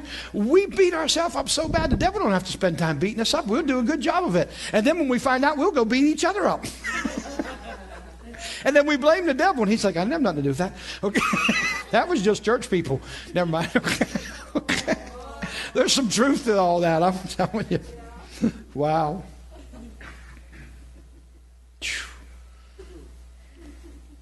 Drop down to verse 11. For this is the message you heard from the beginning, that we ought to love one another. Isn't that amazing? Not as Cain, who was of that wicked one that slew his brother. Wherefore slew he him? Because his own works were evil and his brother's righteous. Man, I could talk to you about this.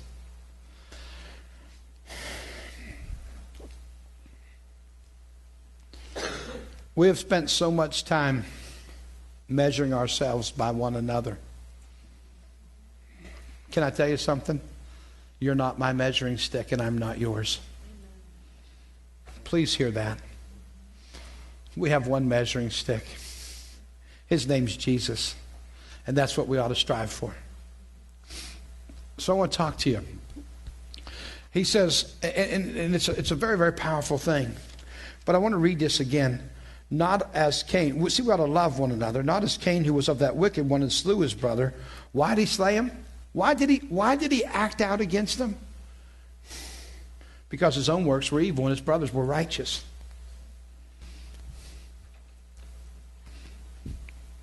I've watched this happen in churches. A church experiences revival and God just shows up and whacks the place. And all of a sudden 10 churches in the community are against that church. Because they must be doing something wrong. They've let down the standard. And we've said all kind of words like that. And it's almost like, why don't we just celebrate what God's doing over there? Why don't we celebrate what's happening in that place? Rather than try to poke at it. Or find, I wish we spent more time trying to find out what's right with one another than we do what's wrong with one another. We get twisted on some of that stuff. Some of that stuff's a mess. But watch this, because there's some neat stuff in the midst of this, and I think it's pretty cool. He says, marvel not, my brethren, if the world hates you. We know that we have passed from death to life because we love the brethren.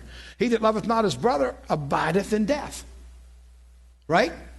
Watch this. We know we've passed from death to life because why? Because love is in us. See, that's what we're called for. We're called to become love. We are so called to become love. I'm going to bring to you a revelation as soon as we get back from the break that God gave me a little while ago that I don't hear it taught. I did talk to a guy in Washington, and he actually said he heard that before. But I'll share this with you. We're called to love the brother. And you have to ask yourself, who's your brother? Is there anybody that you shouldn't love? Like, what if they're really evil? See, this amazes me, but I'm so, can I say that? Do y'all measure your own personal growth? Because you got to. You got to be able to look at yourself. Because sometimes what we do is we see somebody, and I'm just going to use Pastor Dan because he's the primary teacher here, but we see somebody like Pastor Dan and we think, oh, I just wish I was like him. And we feel bad because we're not where he is. But I want you to so look at yourself and realize that's where I used to be and I'm here now. Thank God. And I'm going to celebrate where I am rather than cry over where I'm not. Does that make sense? Let's celebrate that. Thank God. I used to be back there. Well, wow, I was really a mess. Wow, I didn't know I was that bad. Holy smoke. But thank God I'm not there now. You know what I mean? So let's celebrate what God's doing in us. But the truth of the matter is that I feel, because I bring that up because I realize now I find myself in a pretty neat place. I'll talk to you. The Lord has really been speaking to me just about the home church here, some things that we've been praying about. And I realize that we're in a place right now where we're at what I'd call exponential growth, and it's going to happen and take off. And the Lord's already spoke to me. And I spoke to leadership in a couple weeks back in a team meeting we had, and I told them, man, you've got to get so strong in your connection this way. And I really talked very straight with, probably the straightest I've ever talked to the leadership, but I talked with them really strong about spending time with God. You need your daily time with Him, be in the Word, be in prayer, seeking God. And I even told him, if you feel like your life is so busy that you don't have time to spend time with God and time in His Word, do the body of Christ a favor and resign now. That's how strong I believe that, because we're going to get into a place where growth is going to be amazing. But one of the things that I saw is there's going to be some people come through the door who are not of God. I'm anxious for the day when a witch shows up in her garb, with her gown and everything. Because there was a day when that would have totally weirded me out. And now there's a day now when I'm going to go hug her. See, I'm so convinced I can just go hug her. It just doesn't even bother me at all. Like, come here, honey. Come here. Jesus loves you. Okay. So, aren't you afraid of what's in her will get on you? No, I'm convinced what's in me is going to get on her. And we got to be in that place where you're so convinced that everything that's in you is more powerful. Come on, we've read it for years. We've even preached it and shouted, greater is He that's in me than he that's in the world. But we lived afraid of them. Where in the world does that come from? I'm convinced we're going to change the world. I'm convinced we're going to change the world. I'm convinced what's in. See, I get really, really excited about this. Most of you that know me know my heart is this. I live with the idea that there's a generation coming behind us that's going to be so amazing. They're going to set the world on fire. And my goal is to make my ceiling their floor. And my goal is to push my ceiling so high that they got a really good floor to start from. I'm going to keep pushing that ceiling until, I promise you, man, if I'm 95 years old, I'll still be teaching and preaching somewhere, pushing the ceiling. But I am really, really neat about this. Can I say this? This is so cool for me. A couple months back, it's been a while back now, and I was actually sitting in the back of this building, and sitting in the back row just in here, just spending some time with God. And the Lord told me there'll be a day when you'll be sitting in one of these chairs. And the messages that you'll hear preached from that pulpit are going to blow you away. But they're coming from a generation that hasn't even been born yet. See, here's this. Oh man, you know how the hair on the back here. See, the hair on the back of my neck sticks up because there's none on the top of my head. So I got to go with what you got to go with what you got. Okay, but it's just one of them neat things. And here's where I'm at. This is kind of cool. But these guys that are coming behind us, can I say this? I'm preaching stuff now that my mentors have no clue about. They had no clue about. But we become their mentors. And then the mentors, the people that we're mentoring now will mentor that generation. Do you understand what I just said there? And I got to tell you something. That generation is going to have stuff that we were just going to, that's what the Lord was telling me. You will hear messages preached in this building that will so blow you away from a generation that hasn't been born yet. I'm like, oh God, that's so cool. I'm like, yay. That's fun to me. Because I got to tell you something. I watched like Mike and Kim Jacoby have the kids here. You know what I mean? The first through sixth graders. And I watched them going back into the classroom and I'm picking out the next pastor of the church here. Which one? Oh, not him. No, Lord. No, it's like, no, I know him. Okay. Okay. But you don't know what God's going to do. Isn't that cool? Isn't it really cool that God uses unlikely candidates? Oh, that's like so cool. That's it, man. Come on. Come on. Yeah, he says, I got to work with what I got, man. Come on, you know. Yeah, I got you, man. Yeah. There's so many neat things. I got to tell you, my mother-in-law is in Butler, right? This was a couple years back. I graduated from a very large high school. My graduating class was 1,007 students in my class. Okay? My wife graduated 2 years behind me. She had 997 in her class. So that's a pretty big school. Y'all follow Butler High School, quad A school. But anyway, in the process of that, what happened was there was a girl in between us. Like when I was in 12th grade and Lori was in 10th, Kim Twenier was in 11th grade. Now, she knew both of us, but at that point, we weren't together because we didn't get together till after I graduated, right? So Kim didn't know anything about it, but her and Lori were friends, and she knew Lori's mom. She's working in a grocery store, and she recognized Lori's mom. And she said, you're Mrs. Bobbert, aren't you? Because that was Lori's maiden name. And she said, yeah. She said, hey, whatever happened to Lori? And she said, she got married and she moved out toward Harrisburg. And Kim said, oh, did she marry anybody local? And she said, yeah, she did. She said, she married a guy named Don. She said, oh, what's his last name? She said, Don Wolabaugh. And when she said that, Kim Twenier stopped and looked at her. Because see, in high school, my life was very different. Lori was the little Christian girl all her life. I didn't fit that mold. Okay, we're just going to leave it at that. Okay, but at that point, she looked at her and she said, "She married Don Wolabaugh?" And Mom went, "Yeah." She said, "What are they doing?" She said, "They're pastoring a church out there." And she said, "What?"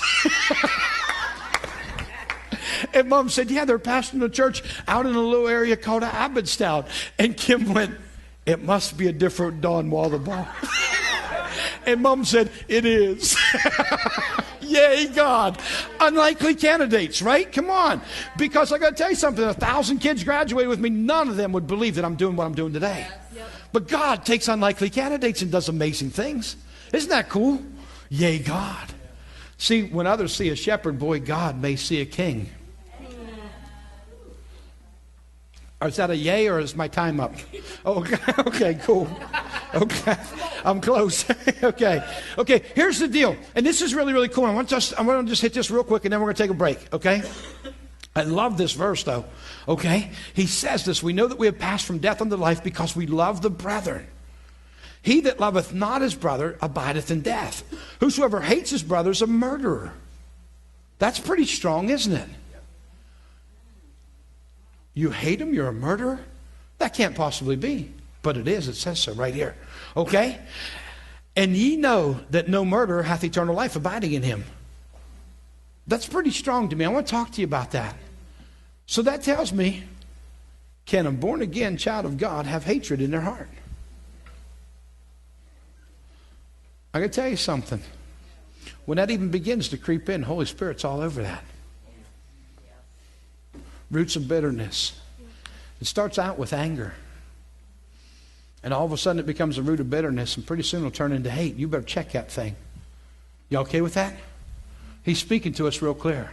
What did he say? He said we got to love our brethren. Okay? Now watch this, because I'm going to take us a step further.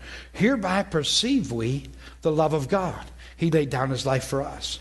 We ought to lay down our lives for the brethren. We ought to lay down our lives for the brethren. I'm convinced the greatest plague in the world is selfishness. Selfishness. It's the greatest plague in the world. As a matter of fact, I'm going to challenge you with this. Here's a thought. Every sin that you can think of, I don't care what it is, the root of it is selfishness. Matter of fact, the original sin was selfishness. The only reason Eve ate the tree is because she thought there was something more for her. Do you understand what I just said?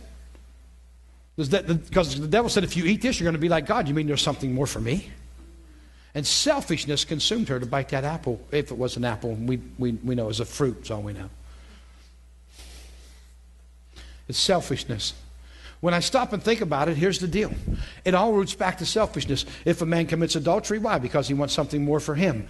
If a woman robs from a store, I'm just picking, just whatever. But why did she take it? Why didn't she pay for it? Because she wanted, she didn't have the means to pay for it, but her selfishness consumes her and she takes it. You all follow what I'm saying? Every sin that we can think of, I don't care if you tell a lie. Why are you telling a lie? To protect what? Yourself. Do you understand what I just said? I don't care what sin is in your life, and you can define it. I don't care. You can come to me later on. You can come to me at the break time if you want to say, what about this sin? What about that sin? I'll point every one of them back to selfishness. And I see that so very, very clear. Everything comes back to selfishness. Why? Because it's the original sin. That's what took place in the garden. We might say, what caused her to do it? I'm going to tell you it was selfishness. It was all about self. We've been living for ourselves, and what God does is transfer us. When we lay down our lives, we're not living for ourselves anymore. I'm so not living for me anymore. I'm so living for you. My whole life is that, and that's so what we need to be doing. Every one of us needs to understand, I'm not even here for me. Can I say this? The only way you can effectively live for God is to lay down your life and live for people. We're not called to live for ourselves. Selfishness is the root of every sin. So here's the deal. And I'm going to come back to this and then we're going to go here. This is so strong. We know that we have, back to verse 14 because I can't get back away from that. We know that we have passed from death unto life. Why? Because we love the brethren. I'm going to take you there right after break. Okay? God bless you. Take a break. How much time do we get, Sue? 15 minutes. You'll hear the bell. Okay? All right, cool.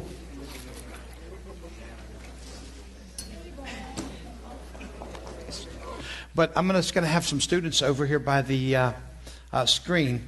And for some of you that it's on your heart to pray for Ingrid, she needs some deliverance physically and spiritually.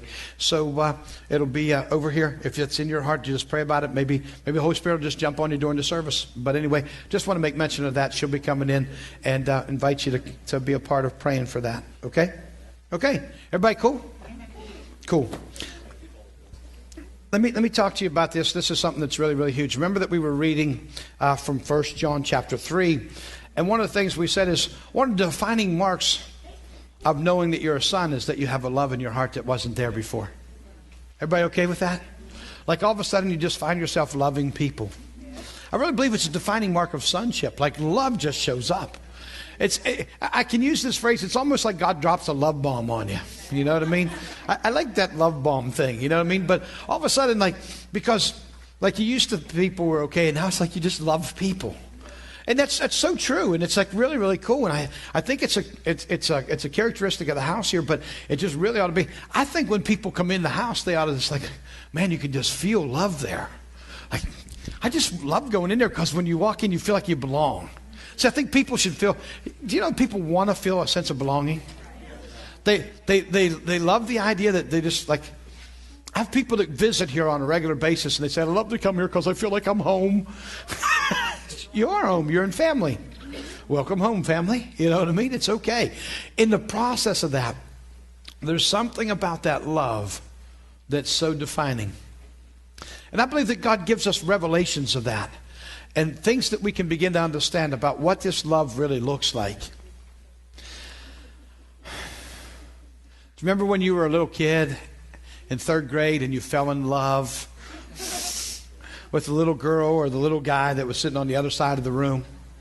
And you knew it was love because every time you saw them, your heart went, and you felt like Thumper, you were Twitter-pated. Sometimes there are people in school like that. Okay?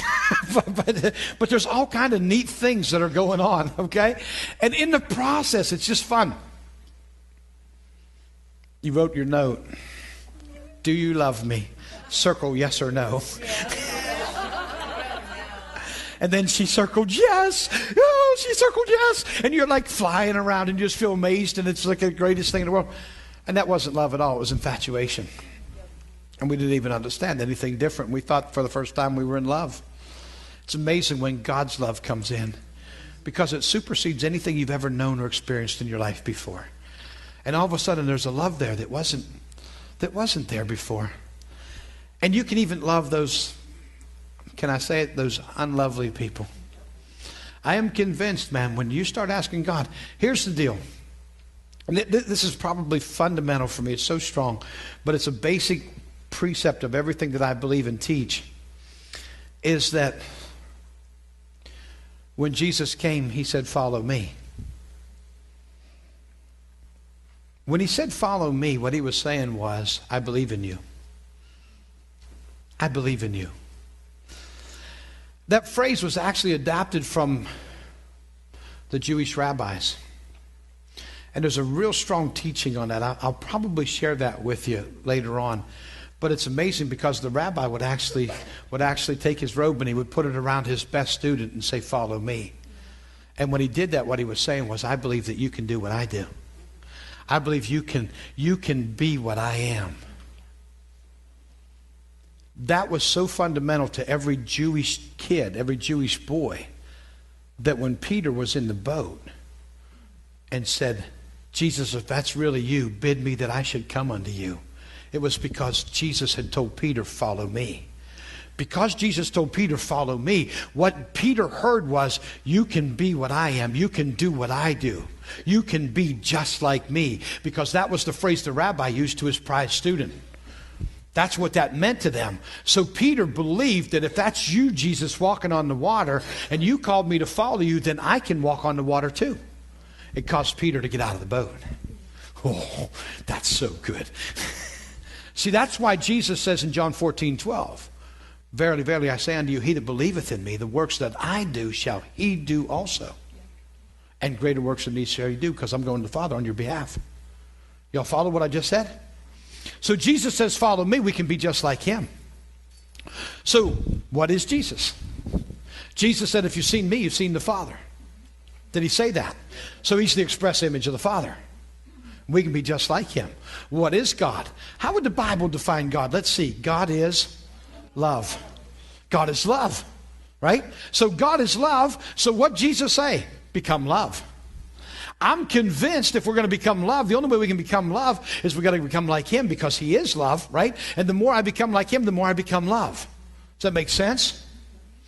And the only way I'm going to ever become love is to get surrounded by a whole bunch of unlovely people and then learn how to love them. When you ask God to become like him, he will surround you with unlovely people. And every unlovely person that comes into your life, you ought to thank God for. Boy, there's a challenge. How are you going to love them? I honestly believe that God sends people in my life and goes, what are you going to do with that? See, God has an incredible sense of humor. It's true. Go to Luke chapter 10. I know where I want to go.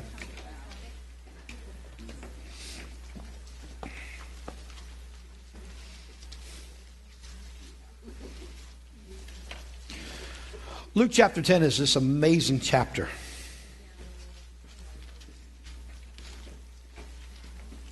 Wow, there's just a whole bunch of things that flooded my heart. We'll come back to Luke chapter 10. We'll stay there now, but we'll come back to that. The next time I teach, remind me that I want to come back to this. And we'll talk about unconditional authority. Because that's a favorite for Sue, and we'll talk about that later on. But drop down, if you would, verse 25. And behold, a certain lawyer stood up and tempted him, saying, Master, what shall I do to inherit eternal life? You know what he just said? What do I got to do to get to heaven? I think there's a whole lot of people that live in that arena. What do I got to do to get to heaven? Because I want to make sure I do enough, but I don't want to do any more than I have to.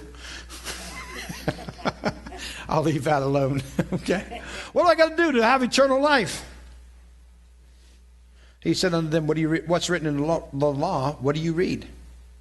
And he answering said, you should love the Lord your God with all your heart, with all your soul, with all your strength, and with all your mind, and your neighbor as yourself.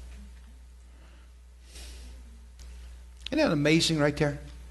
Love God and love people. Really comes down to that, doesn't it? Yes. So I guess it really comes down to becoming love. Love God, love your neighbor. Right? That's pretty simple. Well, just become love. I don't think it gets any simpler than that. I think I've got to be so full of love that there's nothing else in there. I want to get filled up with love and then leak everywhere I go. I really believe in leaky Christianity. I think we should be leaking everywhere. I think y'all just get sloppy. Yeah. And everybody that bumps into you gets wet.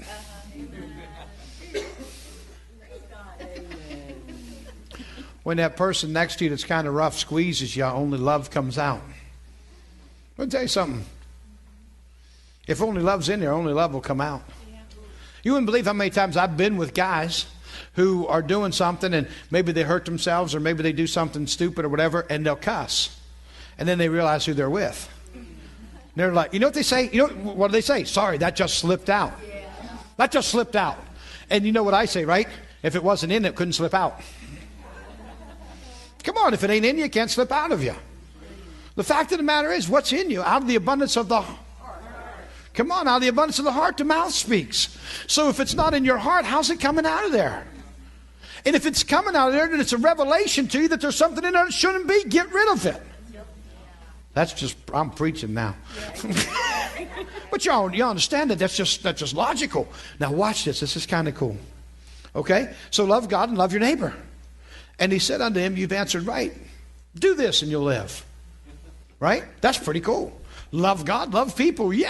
If you want to know what eternal life is like, if you really want to know what it's all about, here you go. Love God, love people.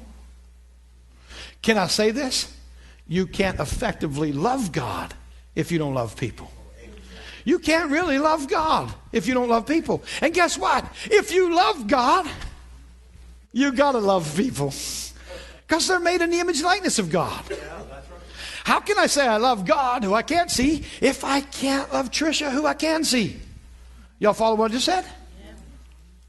Trisha's made in the image and likeness of God. I better love her if I'm going to love him. And if I say I love him, then it's not hard for me to love her. Sense? That's the way it ought to be. Right? Matter of fact, do you know that eternal life is defined in Jesus' prayer in John chapter 17? He defined. Someone said, what's eternal life? Jesus defines it in John 17, verse 3. And this is eternal life, that they may know thee, the only true God, and Jesus Christ, whom thou hast sent.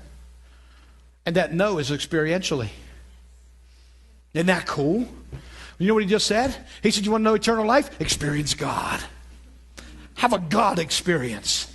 Because once you've experienced him, your whole life's changed. Oh, I could preach right now. I'm trying to teach. There's a difference between teaching and preaching. I keep telling myself that. If I stomp twice and snort, then it's over right then. Okay. But here we go. Here we go. Okay. It's on me. Okay. Stop it. Don't do that. Here's the deal. He says some things here that are very, very vital. Okay? We're coming back. So he says, love God and love your neighbor. And this is the whole deal. He says, do this and you'll live. But he, willing to justify himself, said unto Jesus, who is my neighbor? Most of us are now familiar with the parable that we call the parable of the Good Samaritan. I've changed the title. I call it the parable of the Great Samaritan. I'll tell you why in just a minute. I want to read this, and then we're going to redefine it in a way that most of you have never heard. Some of you from here have. I preached just a couple years ago here at the church. But it's a revelation that's so big in my heart. Let's read through this. Jesus answering and said, a certain man went down from Jerusalem to Jericho, and he fell among thieves, which stripped him of his raiment, and wounded him, and departed, leaving him half dead. And by chance there came down a certain priest that way, and when he saw him, he passed by on the other side. And likewise a Levite, when he was at the place, came and looked on him, and passed by on the other side. But a certain Samaritan, as he journeyed, came down where he was, and when he saw him, he had compassion on him. And he went to him and bound up his wounds, pouring in oil and wine, and set him on his own beast, and brought him to an inn, and took care of him. On the morrow, when he departed, he took out 2 pence, and he gave them to the host. And he said unto him, take care of him, and whatsoever you spend more, when I come again, I will repay you. Which now of these 3 thinkest thou was neighbor unto him that fell among the thieves? And he said, he that showed mercy on him.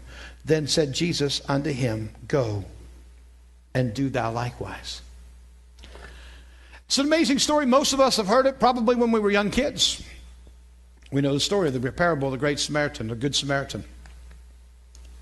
I want to walk you through this in a light that maybe you haven't seen before. But I want to tell you that everything that Jesus says, he says with reason and purpose. There's a whole lot of things in here that are a lot deeper than we may have realized in the church before. So walk with me as we take a look at a couple of verses. He said, a certain man went down from Jerusalem to Jericho, and he fell among thieves. The certain man here is Adam. It's not a coincidence that he says it this way. When he says a certain man, and I won't even get into all this, but in Hebrew culture, when they say a certain person, there's reference that the people in the area would know who he was speaking of. He was speaking of Adam. Adam goes from Jerusalem to Jericho. Here's the reason he uses Jerusalem. Jerusalem's called the city of peace. Everybody that would have understood in that day, Jerusalem as Jerusalem, it's the city of peace. Okay? And he goes from Jerusalem to Jericho. If you study Judges chapter 6, you're going to find that when Joshua leads the group across and the city of Jericho fell, remember that the walls fell flat after they marched around so many times? Joshua makes a decree at the end of the chapter. You know what he says? He says, if anyone would, cursed is this city. And if anyone would rebuild this city, cursed would be his family, cursed would be his kin. This is the city of the curse. What did he just say? Adam was in the city of peace, and he fell into the city of the curse. How did it happen? He fell among thieves. Come on, who's the thief? The thief came to kill, steal, and destroy. Everybody okay? Watch this. Fell among thieves. It's talking about the devil, right? And they stripped him of his raiment. What raiment? What was Adam clothed with in the garden before he fell? He was naked and not ashamed, right? Why? Because he was clothed with the glory of God. In Hebrew, the word is the kabod. It's the weighty presence of God. He was clothed in the kabod of God, God's kabod. The glory of the Lord was upon him. When he fell, what happened? The glory lifted. Now they were naked and they went and hid themselves. What'd God say? Who told you you were naked? Who remembers this? Come on. So what do you got? You got Adam, who is in a place of perfect peace in the garden, but now he falls under the curse because the thief came and stripped him of his raiment. Everybody okay with that? Watch this. And they left him what? What's it say? Half dead. Ever wonder why it said half dead? Oh, he was just really bad wounded. No, he was spiritually dead, but physically alive. Oh, this is preaching now. Y'all follow what I just said? So now he's half dead. Okay? Now watch this. And by chance there came down a certain priest that way. The priest is Abraham. Okay? He's the man of covenant. Right? And Abraham comes, okay, because he's got a covenant. And he came and looked on him and passed by on the other side. Why? Because the covenant wasn't for all men. Remember that Abraham represented a Jewish covenant. God made a covenant with Abraham and all of his seed after him. If you weren't of the seed of Abraham, you weren't part of the covenant. As a matter of fact, when Jesus came, what did he tell his disciples? Who to go to first? The lost sheep of the house of Israel. Don't go by way of the Samaritans. Don't go by way of the Gentiles, but go rather where? To the lost sheep of the house of Israel. Why? Because they were God's covenant people. It wasn't until after the resurrection that the covenant is now going to be extended to all men. Acts chapter 1, verse 8. And you'll be witnesses unto me in Judea, or Jerusalem, and Judea, and Samaria, and unto the uttermost parts of the earth. You understand? Now the covenant's extended to all mankind. Remember that the Samaritan woman, the Syrophoenician woman, who came to Jesus because her daughter was grievously vexed with a devil, what did Jesus say to her? Come on, it's not meet to take the children's bread and cast it to the dogs. Did he say that? What was the children's bread? It was a covenant with the Jews. You're not a Jew, you're a Syrophoenician. She said, yeah, but even the dogs get to eat the crumbs. Just a crumb. He says, oh my goodness, this is faith. I got to bless her. She reached out. This is so amazing, but she had faith to reach outside of a dispensation and grab a hold of a miracle and appropriate it into her day. Oh, boy, that'll preach. Abraham represented, the priest is represented by Abraham. And the fact of the matter was he could look on them, but his covenant couldn't affect that man. Y'all follow what I just said? Now watch this. This is cool. Likewise, a Levite, when he was at the place, came and looked on him. See, Abraham saw him, couldn't do anything about it. Now the priest comes and looks on him, okay? Or the Levite, rather, comes and looks on him. It's the Levite. Because why? Because the Levites are the keepers of the law. What's the law? Moses. Moses represents the Levite. It's the law. Why does it say the law looked on him? Because the law could show us our sin. It just couldn't do us anything about it. It could show us what was wrong with us. See, Paul even writes this in Hebrews and says the law was good because it showed us that we had a place where we missed the mark. But it couldn't make any man perfect. The Levite here is Moses. The law is shown there. But it couldn't change a man's life because we couldn't keep the law. Everybody okay with what I just said? Take it a step further. So he passed by on the other side. But a certain Samaritan, as he journeyed, came where he was. Oh, I love this. Come on, the Samaritan. What was the Samaritan? He was really half Jew and half Gentile. Let's see. You're either Jew or Gentile. This was half Jew and half Gentile. What's it mean? One man for every man. Come on. He's one man for every man. And he journeyed and came where the fallen man was. Come on. He journeyed and came where Adam fell. Oh, now I'm feeling it. Oh, it's going to be hard. I am so trying. But watch this. He came and he came to where Adam fell. And when he came to where Adam fell, he saw Adam fallen. He saw fallen man. Come on. Here's fallen man. And he sees fallen man. Watch this. He journeyed, came where he was. And when he saw him, he had compassion on him and went to him. Whew. Come on. We didn't find him. He found us. Yeah. Oh, I'm going to preach now. We didn't find him. He found us. See, I've had so many people come say, I found God. I said, he wasn't lost. You were.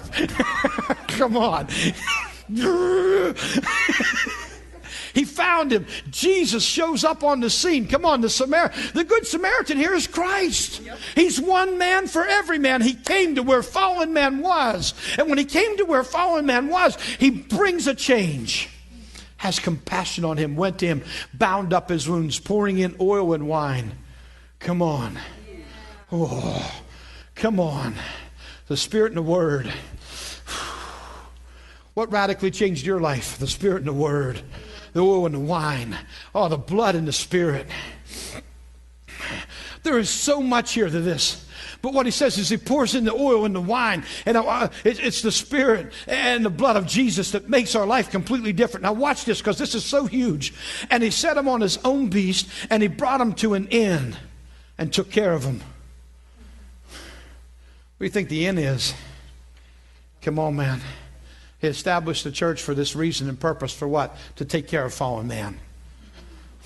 Oh, there is such a depth to this when we understand what he's really saying. He's saying fallen man is all around you. Take care of fallen man. He brought him to the inn, and he said, and he took care of him. Why? Because he stayed for a season. He took care of him. He stayed for a season. Okay? And on the morrow when he departed, he took out 2 pence. Oh, this is so amazing to me. 2 pence. A pence was a day's wages, 2 days' wages.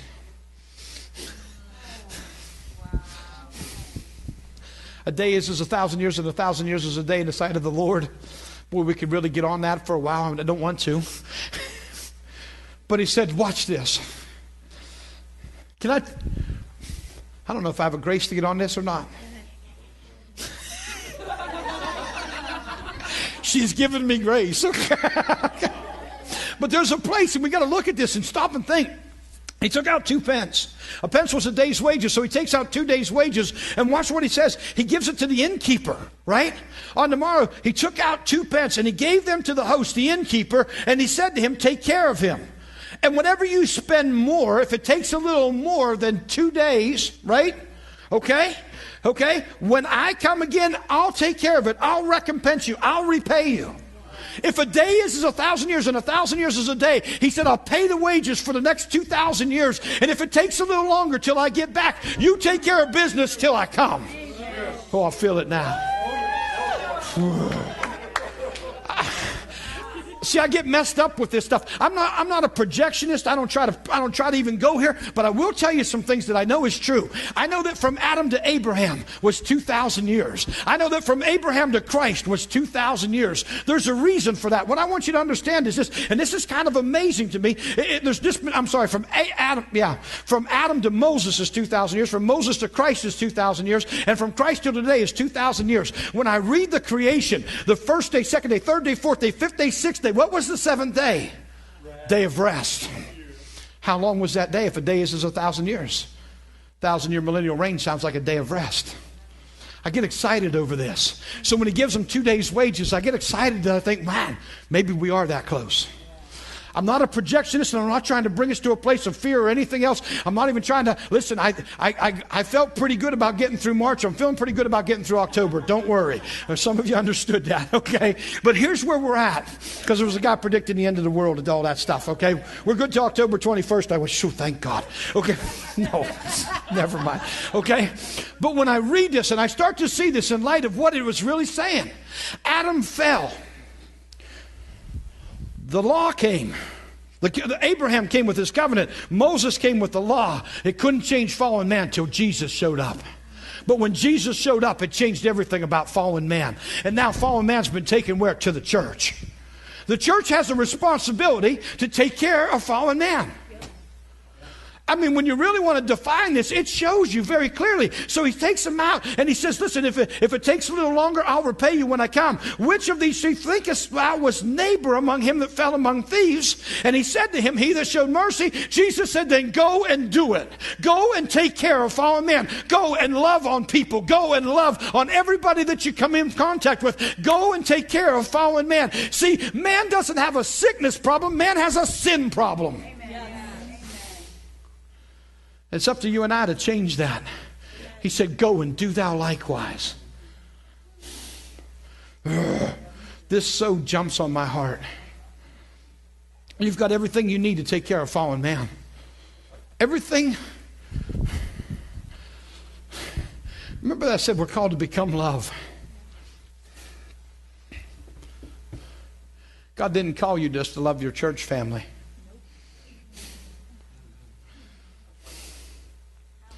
God didn't call you just to... We went for years, we became seclusionists. I don't know if everybody understands that or not, but we were pretty good about just having church in our own four walls, and we were pretty happy with that. And He's so breaking that mold. He is so breaking that mold. And we are so called to go out and make a difference everywhere that we go. I'm convinced this is such the will of God. See, I need to go here, and I didn't plan on going here at all, but everything you need to live and walk in victory has been secured through the blood of Christ.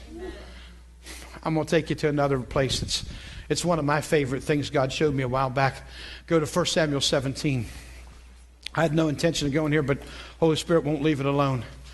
This is probably what I felt was one of the strongest revelations God ever gave me in the night. If you're familiar somewhat with 1 Samuel 17, then you're thinking, that's David and Goliath. It is David and Goliath. And how many know David won? Yay! Okay. He kills Goliath. But if you read this, and I'm not going to read the whole chapter, I just want to read parts of it. But I want to look into this. Goliath shows up on the scene, and what happens? All the Israelites are scared. Right? They're scared. Okay? I want to take you through, there's a couple of things. I guess I will go here. There's a couple of things that I really want to walk you through.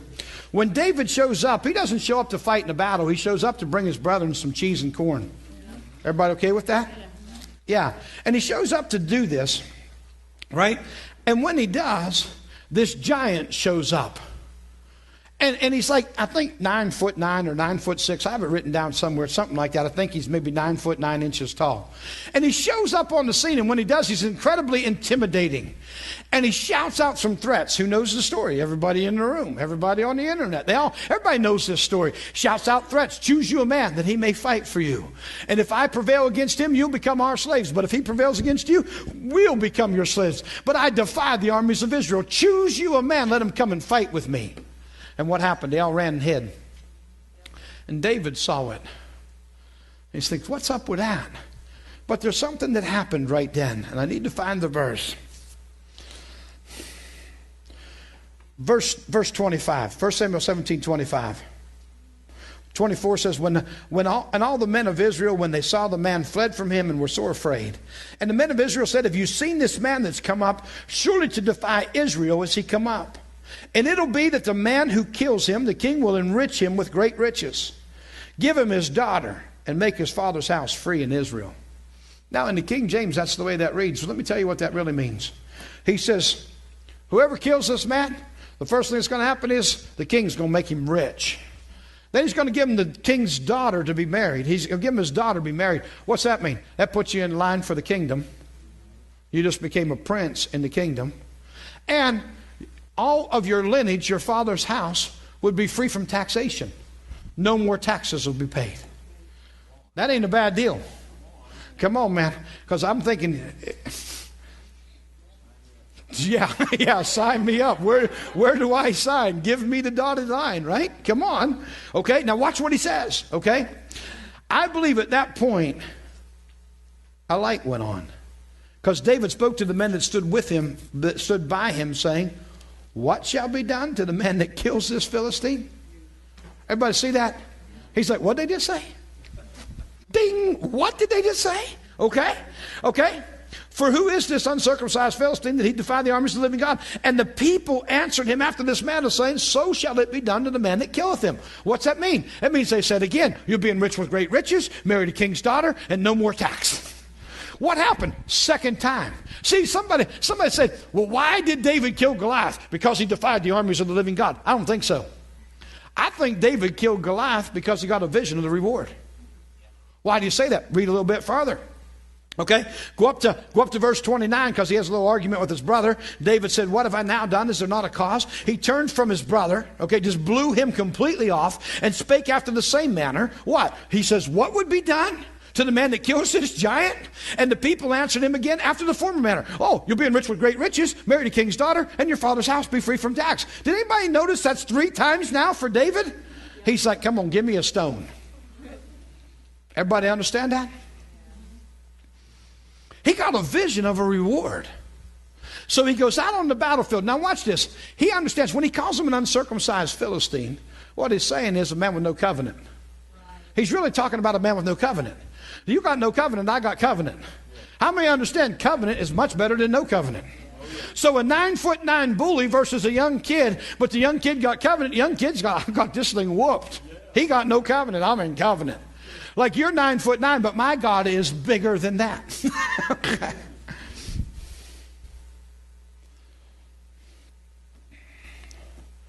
David's going to go out on the battlefield because he understands, first of all, that he's in covenant. But he is going out on the battlefield. He's motivated by a vision of the reward. Everybody okay with that? I think sometimes it's okay to be motivated by a vision of the reward. I'm going to go love people because people's lives are going to be changed. But there's a part of me that causes me to want to go love people because it will please my God. I don't know what everybody's relationship with God's like. I know what mine's like. Because my relationship with God, God laughs. Me and God tell jokes. And you may think that's really twisted and weird and whatever. I'm going to tell you something. There are some times when I'll be praying, I'll just be talking to God, and I'll think of something funny. I'll tell him. Because I figure he already heard it. It's like, you thought it, it's over. He's got this one, right? Okay, it's like done. He already knows it anyway. And then I'll laugh, and I picture God laughing. See, I think God smiles. I think God laughs. I think God has a sense of humor. Why? Because I'm made in his image and likeness. I got one. I'll bet he's got one. We laugh all the time here at Harvest Chapel. I'll preach, they just carry on. And I love to do that. And here's the deal. I had a lady come to me early on in my ministry, and she was very upset that we would carry on like that in church. She was very indignant. Church is no place for laughing. And I thought that was the dumbest thing I ever heard. But see, she got baptized in pickle juice. she was just a sad woman. And she just thought that was a terrible thing. To me, that's crazy.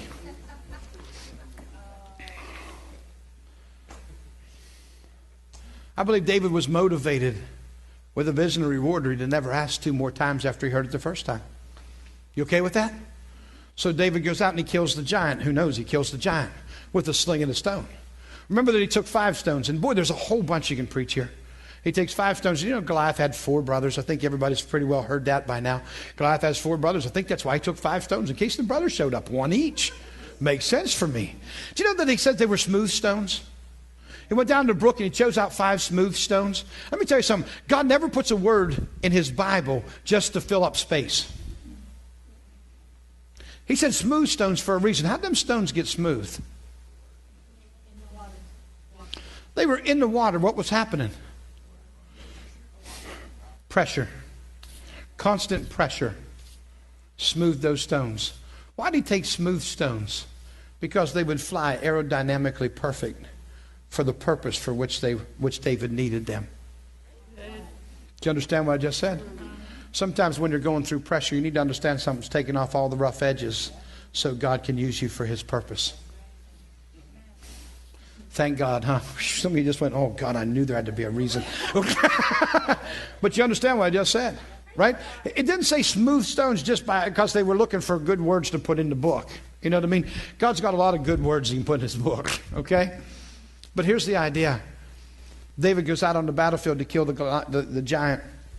I'm not even certain when I read it in the best translations that I can whether he killed him with the stone or not. But I know that immediately after, when the giant fell, David ran toward that giant. Y'all know that, right? And he took the giant's sword and he cut off Goliath's head. Oh, I love that picture. He cut off the giant's head. What did he do with it afterward? He took it and he put it on a post. And they went to Jerusalem. Go to the end of the chapter. I don't even know where we're at right now. Watch this, 54. Okay? And David took the head of the Philistine and he brought it to Jerusalem. But he put his armor in his tent. He brought the head to Jerusalem. It's actually on a pole. This was not an uncommon practice. They would do it with kings and different ones, but because Goliath was their giant, their warrior, they took his head, put it on a pole, and they actually parade through Jerusalem. It would have been like a ticker tape parade. I mean, they're shouting, they're throwing confetti, they're throwing babies in the air, and they're celebrating because what did Goliath say? Choose you a man that he come and fight with me. If he prevails over me, we'll be your slaves. They just realized, oh, we're not only free, now we got slaves. They're excited, they're happy, and they're celebrating what just went on. They're in Jerusalem, and there is a party in the house. This head of the giant is being paraded around on a big stick, okay, on a pole. And that's what they would have done, okay? And that's amazing. Watch this.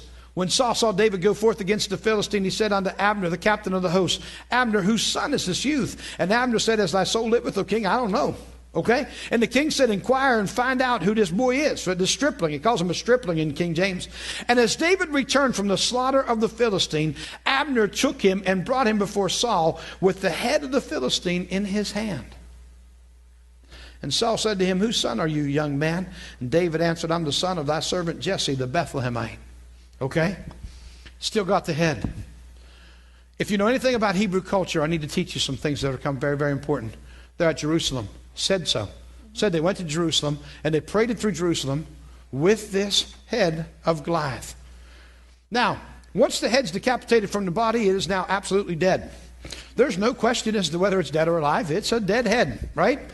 Anything that was dead, according to Hebrew culture, they have 24 hours to get it in the ground. You understand that? Yeah. So they're going to bury this head. They can't bury it within the city because inside the city walls it would be considered sacred, so they got to go outside the city walls. To go outside the city walls with the head, they got to bury it somewhere, so they buried it outside the city. And according to what we could understand, nobody seems to know where they might have buried that. I'm going to tell you, I think I know. Okay? Remember that this giant's name was Goliath. And Goliath was from a town called Gath. And they buried his head. I believe it was Golgotha. Goliath of Gath. Because Golgotha is called the place of the skull. Follow with me. Because 1,000 years later, there would one who would come called the Son of David. Oh, it's really hard now. But 1,000 years later, one called the Son of David would live a spotless and sinless life. But on that same hill, they would take him and they would put him on a cross, and his blood would flow over Golgotha. The blood would cover the place of the skull. Goliath represented everything that Satan could throw at the Israelites. He represented intimidation and fear. He represented sin. He represented destruction. He represented bondage, because he wanted to bring them into bondage. He represented everything that Satan would represent. That's what Goliath represented. But now David would defeat the Goliath, the giant, and would put his head at a place called Golgotha. And now the Son of David would cover it with his blood. What's that say? That tells me that you and I, everything you need to live and walk in victory, everything you need to live a life that defeats Satan on every turn, is now purchased and paid for by the blood of the Son of David. It has covered everything that the enemy could throw at you. Yes. Wow. You are so covered. You are so equipped. Everything that you need to live and walk in complete victory. You say, I can't love that lady. She's like the meanest lady ever. I got news for you. Yes, you can. And the reason I know you can is because the blood has it covered. See, when Jesus tells us the parable of the Good Samaritan, what he's telling us is you got the power to go and love your neighbor, because I'm going to shed my blood, and everything that the enemy threw at you is now covered by the blood. That's so powerful in my heart. That speaks volumes to me. There's a place where you and I can live in such victory. I got to tell you something. I've had these people come to me time after time after time, and they tell me, well, you know, Pastor, we all sin a little every day. I hate that.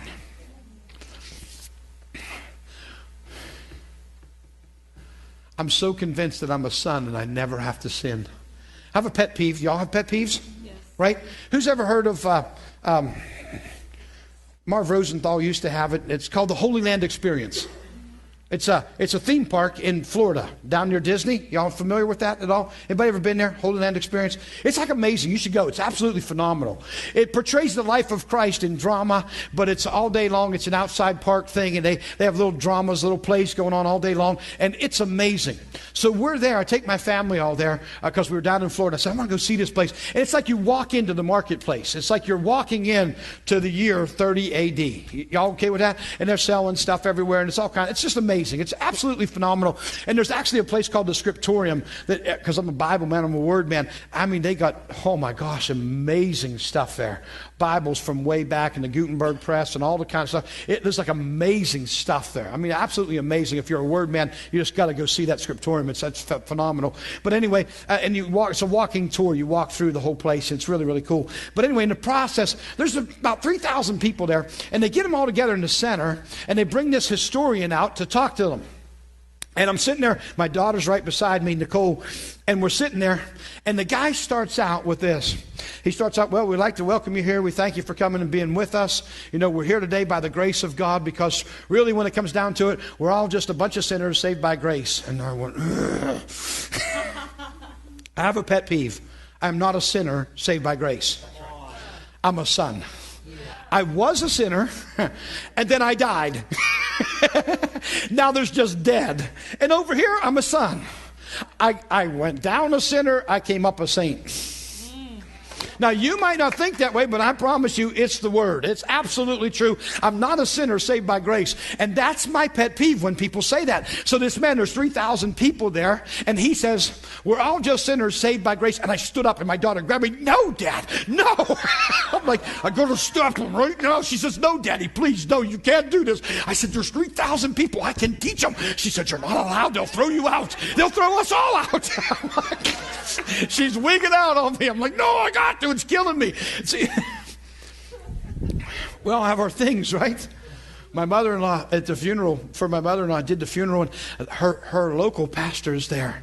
And they were kind of talking, people were just talking, telling some stories. And there was like a 90-year-old lady there, because my mother-in-law was 88, and she knew Mom most of her life. And she started talking about her days before Christ. And her pastor's a very good friend of mine. His name's Bobby. As a matter of fact, he's BJ's dad, and just a really, really neat guy. But he said, see, there's just proof that we're all just sinners saved by grace. And I looked at my wife. She said, not now. Okay.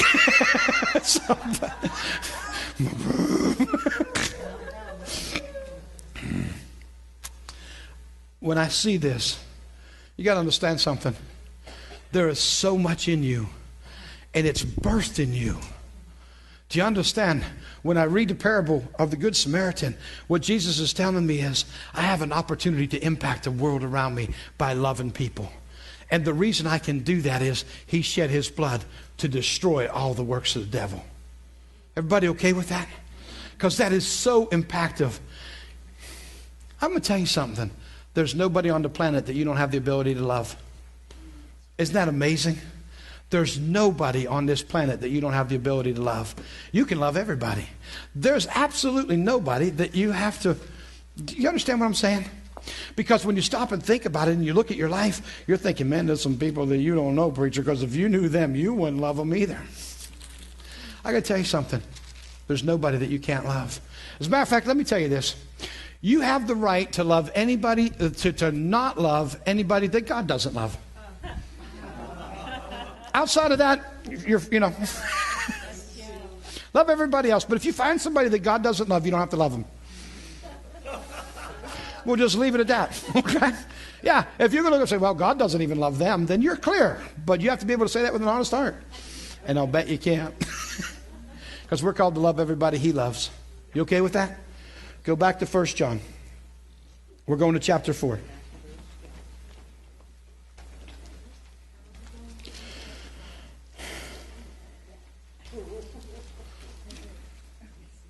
I'm going to start at verse 4 of John 4. 1 John 4. 1 John 4 and 4. I know where I'm at. You are of God, little children, and have overcome them, because greater is He that's in you than he that's in the world. It's really time we started believing that. It's really time that we started really believing that. The greater is he that's in me than he that's in the world. Because I got to tell you something. I'm so convinced. Can I say this? Here in the local church, a lot of times what we'll do, we'll have people join hands together to pray. I'll say, join hands with somebody close to you. Man, I feel God in the house. And I'll just do that. And everybody's joining hands. And I've had people say, well, I don't know about that person next to me if I want to join hands with them. We get so wigged out by stupid stuff. You just really got to believe that greater is he that's in me than he that's in the world. I'm telling you, man. Can I tell you a neat story? Pastored in Allentown, when I still didn't know anywhere near what I know now, but I had enough to know that greater is he that's in me than he that's in the world. And while I was in Allentown, the church was downtown, and it was in a rough area. It was in a rough area. But you get down one turn, you make a left on 9th Street. And when you went left on 9th Street, and we're just a couple blocks away, there was a satanic bookstore. And it said on the thing, satanic bookstore. I've never been in a satanic bookstore. But I thought, I want to go in there. And then there's another part of me that says, I don't want to go in there. Then there's a part of me that says, I want to go in there. And then I just head battled for a while. I thought, so one day I was driving a van, and I was drywalling at the time, and I had a drywall van there, and I just parked in front of it. I thought, I'm going in there. So I went in. Nobody else was in the place except the guy behind the counter. He's got long hair, long black fingernails. They're painted black. He's got a goatee beard thing going right here. And he looks like he belongs there. I think he was the owner. I think he might have been the devil. I don't know. It was weird. And when you walked in, you knew you were walking into enemy territory. It was like no doubt about it. Anybody ever been in a satanic bookstore? A couple of you have. I went to this. There's showcases, and they got satanic Bibles in them, and there's books and stuff all over the place. And there were some names that I had recognized that I knew had been part of that. Aleister Crowley, some different things like that. But they had daggers and there was incense burning in the place. There was incense burning, and they had lots of incense things and burners and different things around, but they were burning some incense. And there were lots of knives, ceremonial knives and daggers and all kinds of stuff in there. And I'm walking around looking, and the guy's watching me. And you could feel like his eyes were piercing you. And I'm like, because this is fun for me now. I decided I might as well just make it fun. And he said, can I help you? And he said it like that. I'm like... I said, nope, just looking around. Okay. So I thought, I am so not going to let you intimidate me. Do you understand that that's what was defeated when David took out Goliath? He said, I'm so not going to let you intimidate me. Do you understand that we've been intimidated by stuff that we should have never allowed to intimidate us? Let me give you a phrase that I live with. Anything that you fail to dominate will dominate you. Do you understand what I just said? Anything you fail to dominate will dominate you. I refuse to be intimidated. I had a couple that I was doing some premarital counseling with. I have a lot of people that ask me, will you do our wedding? Will you do our wedding? I never answer that. I'll say, well, I'll sit and talk with you first. Because I won't do everybody's wedding. So I had this young couple that came to me, and they had a baby, so they felt like they were supposed to get married. And how many know that's the worst reason for getting married? That's not even a reason for getting married. But they had a baby, they were getting married. So what happened was they came to me and they said, we sat down and we talked, and they got a lot of struggles, a lot of challenges in their life, lots of challenges. I said, you know what, we need to meet again. Met with them the second time, and I said, you know what, we need to meet again. Because I wasn't feeling comfortable with their wedding. They're in the meantime making plans. They have now written up, they got printed invitations. They've rented a hall. They've made lots of plans. And they came to meet with me the third time. And before they got to meet with me the third time, the boy called me. And he was really bent out of shape, and he was very upset. And he had they had been living in a trailer together. He had now moved back in with his parents because I just feel like they can't be living together and want me to. You can't ask God to come and bless sin. I'll just leave that at that. So anyway, in the process of that, he's living at home with mom and dad, but he's still there all the time. And they got into a fight. He tore the door off the hinges. He punched holes in the wall. And you know, this is just a volatile relationship. It is not good.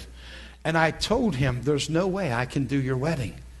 I said, we need to meet and talk about this, but there's no way, I'm not doing it. So when we get there, her mother shows up.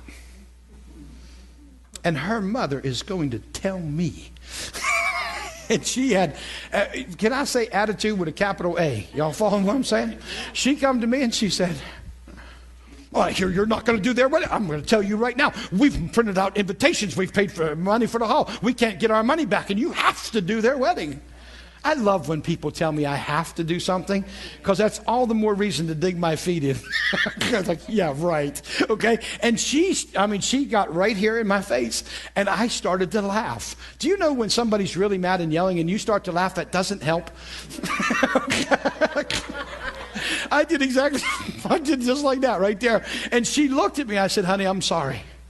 I said, if I'm supposed to be intimidated, I'm just no good at it anymore.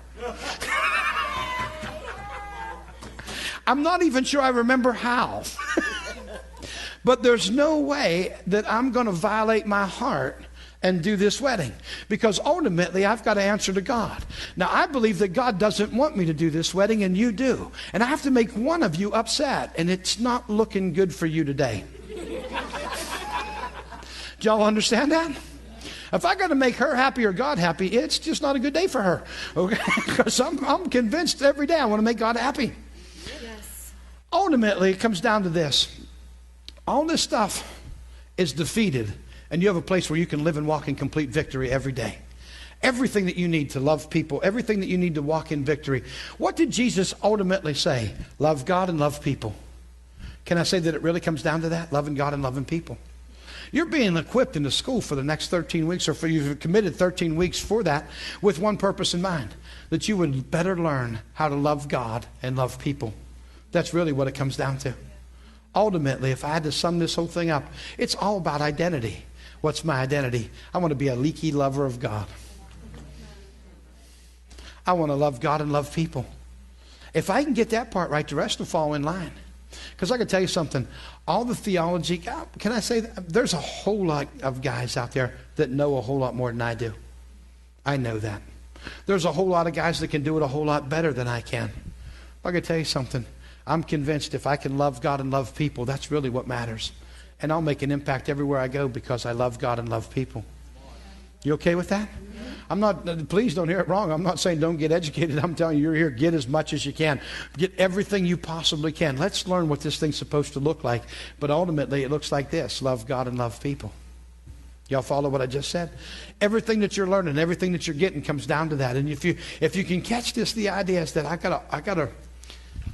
Did you ever have somebody tell you they love you and you knew they were like they didn't mean it? You know, I get that. I don't want to say this the wrong way. I don't even want to say I get it a lot. I get it fairly often where people go, I love you, Pastor. And in my mind, there's this voice back there going, liar, liar, pants on fire. Like you can't say that, but you're like, liar, liar, liar, liar, liar. You know, because when somebody really loves you, you know it. When somebody really loves you, my dad taught me as a man, when you shake somebody's hand, shake their hand. Who hates that dead fish handshake? Y'all know what I'm talking about? Here. It's like, whack. Okay. See, so you can shake my right hand. It's okay. I'm left-handed. Whack. Okay. But ultimately, that whole dead fish. See, if you're going to love somebody, they're going to know if you love them or not. You don't have to constantly tell them all the time. They're going to know it. I had a couple was doing a 50th anniversary. And it was a great celebration. People were just really celebrating. It was an amazing thing. And the wife looked extremely sad. And her husband was just carrying on with some of the guys and whatever. And the wife looked extremely sad. So in a little time, I said to her, I said, honey, what's wrong? Are you okay? She said, I know it's our 50th anniversary, but I don't know if he loves me. I said, really? She said, I don't know if he really loves me or not. And I said, really? She said, he acts like he does, but he never tells me. She says, as a matter of fact, I can't remember the last time he told me. And he heard our conversation. He looked over and said, honey, 20 years ago I told you I love you. If I change my mind, I'll let you know.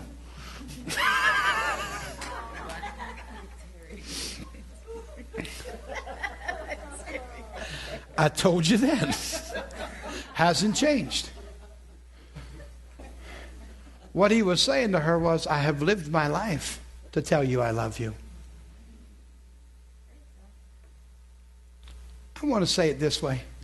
Words are cheap, but sometimes you got to tell people you love them. I won't take away from that. I'll tell you, there's not a day I don't tell my wife I love her. My kids the same way. If you know my daughter Nicole, she'll never leave the auditorium or the house or anywhere that I am till she walks over. She'll lean her head forward because I've kissed her on the forehead every time we've parted since she was a little tiny girl. That's never changed, and I'm 51 and she's 30. My kids know I love them. My family knows I love them. Most people that know me know I love them. I'm a lover of people. God's called me to love people. It's okay. I'm good with it. I enjoy it. It's a great privilege that we have because we're full of love. How can you not love people? But ultimately it comes down to this is we've got to live the life that says I love you, not just say the words I love you. Because I think the church said I love you to the world, but we haven't always lived it. You okay with that, what I just said? I'd much rather you lived it and not said it than said it and not lived it. That's what I was really, that whole story was around that idea. I want to live it, not just say it. I think saying it's okay, but let's live it and say it, not just say it. We've got to walk this thing out, man. We're called to walk in love. It is so much a love walk that that's so the will of God, the plan of God, and the purpose of heaven. So with all that thoughts in mind, and I'll just take us here for just a minute, let's go to 1 John 4 again. Okay, greater is he that's in you than he that's in the world.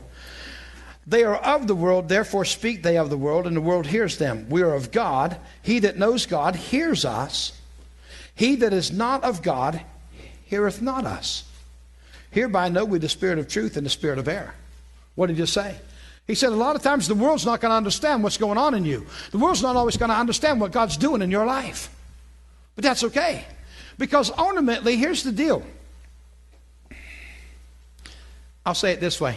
God's not the only one who has a plan for your life. Everyone has a plan for your life.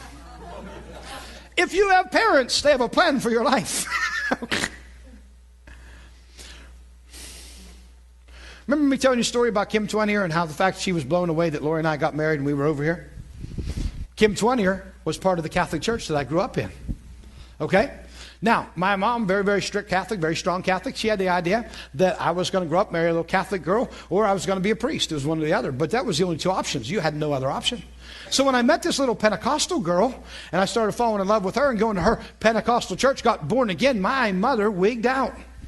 She did not take that well at all. Matter of fact, I was living at home with her. My dad had ran off when I was 10. That's a whole other story, and I'll get into that some other day. But Mom was there, and Mom's screaming in my face, saying, if you're going to live under my roof, you're going to go to my church. Why? Because the Catholic roots were that deep, and I'm not taking away from that, but just here where I'm at, the fact of the matter was is that I didn't feel like that's what God's plan for my life was. But how many know Mom's plan for my life and God's plan for my life look different? Y'all follow that?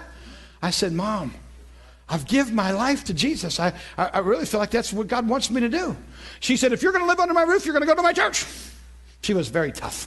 A tough mom. She's a great mom, but she was tough. I said, well, Mom, what do you want me to do? Move out? If you're going to live under my roof, you're going to go to my church. She kept saying the same thing. I said, fine, I'll move out.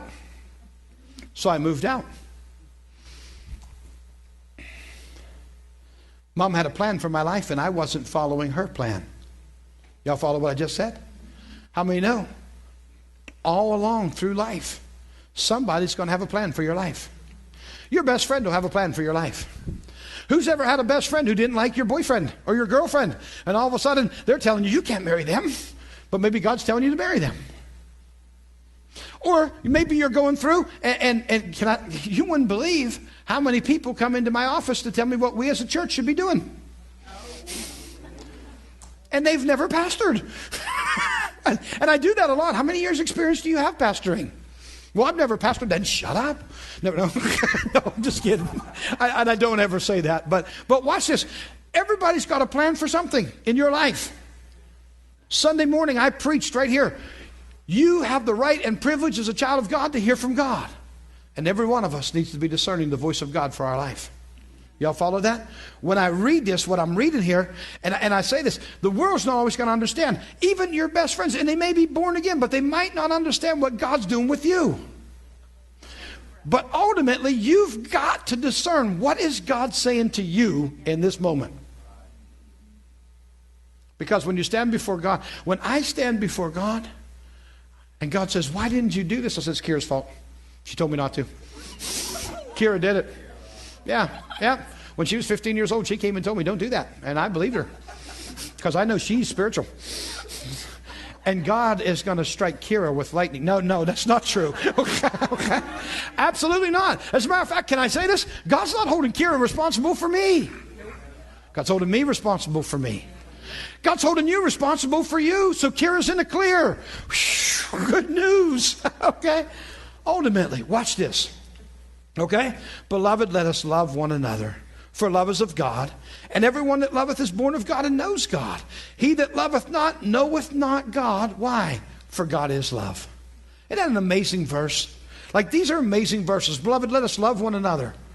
As a matter of fact, can I tell you that John in chapter 13 defines what the church should look like? By this shall all men know that you are my disciples. How are they going to know? Because you have love one for another. And how are they going to know you have love for one another? Not because you're saying it, but because you're living it. I am becoming love. How's that happening? He's surrounded me with people. And some are lovely. Catch the word some. And we realize that. Come on. That's what stretches us. It's the sandpaper people that take your rough edges off. That's a word. Do you follow what I'm saying? For love is of God, and God is love. That's so cool. In this was manifested the love of God toward us. He revealed his love because he sent his only begotten Son into the world that we might live. Catch this word. I got it underlined. Through him. How many's heard Pastor Dan talking about this as he touched on this some? There's a difference between living for him and living through him. Can I tell you, for years as a pastor, I lived for him. As a pastor for years. I say this, I've learned so much more about what I've done wrong than about what I've done right. But I'm changing now. There's things, I've made so many mistakes, I'm getting really smart. Okay, but here's where we're at. There's a difference. I lived for him. Can I say I was performance-based? Were most of you performance-based at one time in your life? Like you got up and you knew if I did this, and this, God was going to be pleased. But if I missed it, boy, was I in trouble. Like you went to bed at night and you didn't read your Bible, so now all of a sudden you got to climb out of bed because, Lord forbid that I'd go to bed and God would be mad because I didn't read a chapter today. Come on, have you beat yourself up and done some of that? Do you understand that that's all performance-based? Come on, I got into Larry Lay's book that said, could you not tarry 1 hour? Some of you might be familiar with that book. It's a pretty good book, actually, but it really challenged the church to spend an hour a day in prayer. So you know what I did? I got an egg timer. Why? Because I wanted to make sure I was praying an hour. So I came over into the church and I set my egg timer. I was in Battle Creek at the time. I set my little egg timer for 60 minutes and I got into prayer. And I don't know, but back then I prayed the same way I sometimes preach. And I'm like, oh God, I knew you loved me. Oh God, I thank you that you love us. You know, I mean, it's just all, it was wound up and stomping, snorting. And I'm about wore out. I looked at the egg timer and it was only like 15 minutes. I thought, oh Lord. I'm going to have a cardiac arrest if I keep this up. I'm going to have prayer meeting and healing service at the same time. You can't live like that. But I had this whole thing figured out. Why? Because it was all performance-based. That's what he's simply telling us is this ain't a performance-based thing. It's not like God has a checklist and today you get a star. I got news for you. You got a star. His name is Jesus. Come on. It's a 5-pointed one. Yeah, that'd work. That was pretty cool. Anyway. Wow. Do you understand where I'm at? It can't be just performance-based. We're living through him, not for him. And that is so important that we get this. I can't live by the checklist anymore. Once you get free from the checklist, man, is life great. I love it. I love living through him because when you live through him, you're not in control. I had a woman that we'd had a pretty radical service, and she said, Pastor, I'm afraid this place is getting out of control. I said, thank God. I'm so happy. Thanks for telling me. Yay! She meant it in a bad way. I took it great. I so don't want to be in control. If you're in control, you've got to keep everything going. If you're not in control, he has to keep everything going. I'm so much better with him than me. I've done it the other way. I tell you, you run around, you stress, your hair falls out. The fact of the matter is, if we just let him be in control, he's got it covered. Man, are you a control freak? Okay. No, I'm just kidding. Okay. It's not about us being in control. It's about him being in control. Okay. We've been delivered. Okay. But here's the deal. That's what's really, really cool. That's it. Come on. Come on. That's it. Yeah. It's so cool that we understand we're living through him, not for him. Herein is love, not that we loved God, but that he loved us and sent his son to be the propitiation for our sins. Beloved, if God so loved us, we ought also to love one another. I love this verse, because what he just said is, it's not that we love God. God loved us when we didn't deserve to be loved. When I wasn't living for him, when I had no clue of my identity, when I didn't understand sonship, when I was just totally and completely selfishly living for me, God still loved me. And he said, that's the way we ought to love other people when they don't deserve it. What a challenge. Think about the people in your life who don't deserve your love, and then go love the hell out of them. That's a good word. Don't take that the wrong way. You understand exactly what I was just saying. Please don't take that the wrong way. I'm never going there again. He cusses. No, that's not what I'm saying. Saying hell's got a hold of them. And if we'll love them, that's the only thing. The only hope they have is that you'll love them. You know what we've done? We've had people that have lived in a hellish lifestyle come into our doors, and we all but chase them out. We can't have any of that in here. What hope did they have?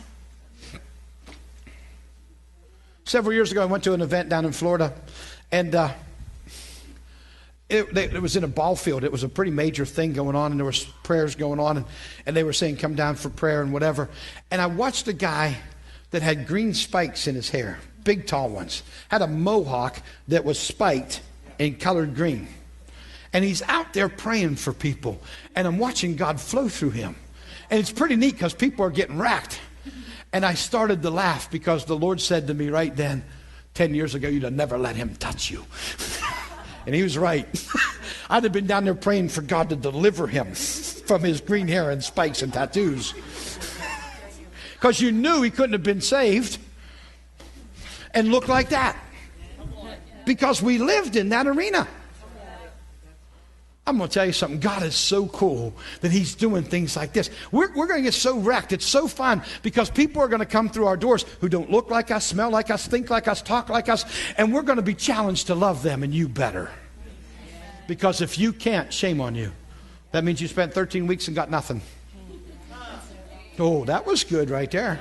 Because ultimately the proof's in the pudding. Right? It's just pretty amazing to me. But God's doing cool stuff and challenging us to love everybody. Whew. That is just so cool to me. I get excited about it. So here it is. We're living through him. Okay? Not that we love God, but he loved us. Okay? If God loved us, we also ought to love one another. No man has seen God at any time. If we love one another, God dwells in us, and his love is perfected, completed, matured in our lives. Isn't that amazing? Like I get here's the test. What's your love meter reading? The test is really, it's an ultimate test. What are you reading on your love meter? If we only love the people that love us, shame on us. Because Jesus said even the tax collectors will do that. Ultimately, when it comes down to it, and I'll walk you through this in closing, just take you through this real quick. But we began to read, beloved, now are we the sons of God. If we're the sons of God, how are we going to show that? We're going to love people. So we go flipping over to the parable of the Great Samaritan, and I hope that you never see it the same way that you used to. Because it'll rock your world when you understand that Jesus will simply challenge us through that. Be like him and love people. He trusted the church with fallen man. That's what he did. He said, will you love them? Don't just pass them by. Don't just point out their sin. Come on. The covenant people passed by those who weren't in covenant. And the law just pointed out sin. But he said, would you actually go to them and do what I've done? And love them, even if they don't deserve it. Everything you need to love them has been fulfilled. because Golgotha has come and he shed his blood. So everything Satan can throw at you is now covered. And you have the right to walk as children of love. That's an amazing day. Do you understand what he calls us to? It's a good day when we walk out love. I am so convinced that he's making his bride beautiful again. We're going to become love. Do you know what I read in Ephesians chapter 5? That he might present it to himself a glorious church. Not having spot or wrinkle or any such thing, but that it should be holy and without blemish. I think he's raising up a beautiful bride. I got to tell you something. The world hasn't seen us as a beautiful bride. They're not beating down our doors to get here. And it's not their fault. But we're changing that. We're changing that. One life at a time, we're changing that. God, teach us what it looks like to really become love, because that's what we're called to. Once you bow your head and close your eyes, I want to pray for you. Father, I so thank you. I thank you that you're amazing and you live in us. That makes us amazing. We're amazing because you're in us. God, I thank you. And because you're love, we have the ability to love people because you're in us. And if you're in us, I'm convinced you want to leak. So God, I'm asking you to come and leak out of us and touch everybody around us. We are so convicted in our hearts right now to become love, to become more and more of what you want us to look like, to be the body of Christ, to be the beautiful bride that you've created, to be the people, God, that you've called. I'm asking you, Heavenly Father, just come in an amazing way. Teach us what love looks like. Help us to walk in that we would so become what you want us to be. Father, we welcome you right now. Just come by the power of your Holy Spirit. Fill every one of us more and more and more. I want to overflow. God, I believe that you fill our cup for us, but you bless the saucer for those around us. Let the cup overflow. Let the cup overflow. Let the cup overflow. God, that we would minister out of the overflow of our cup because we walk with a full cup. God, that we would just leak everywhere that we go, that we would see such a transformation in the people around us because of the love that's in us, because of what you've called us to. Teach us to walk this out and help us to really become the people, the bride that you've called for yourself. Father, we just say thank you for loving us. Give us now, Lord, the capacity to love others around us in Jesus' name. And everybody said, Amen. Amen. Thanks for hanging with us today. Bless you guys. Amen.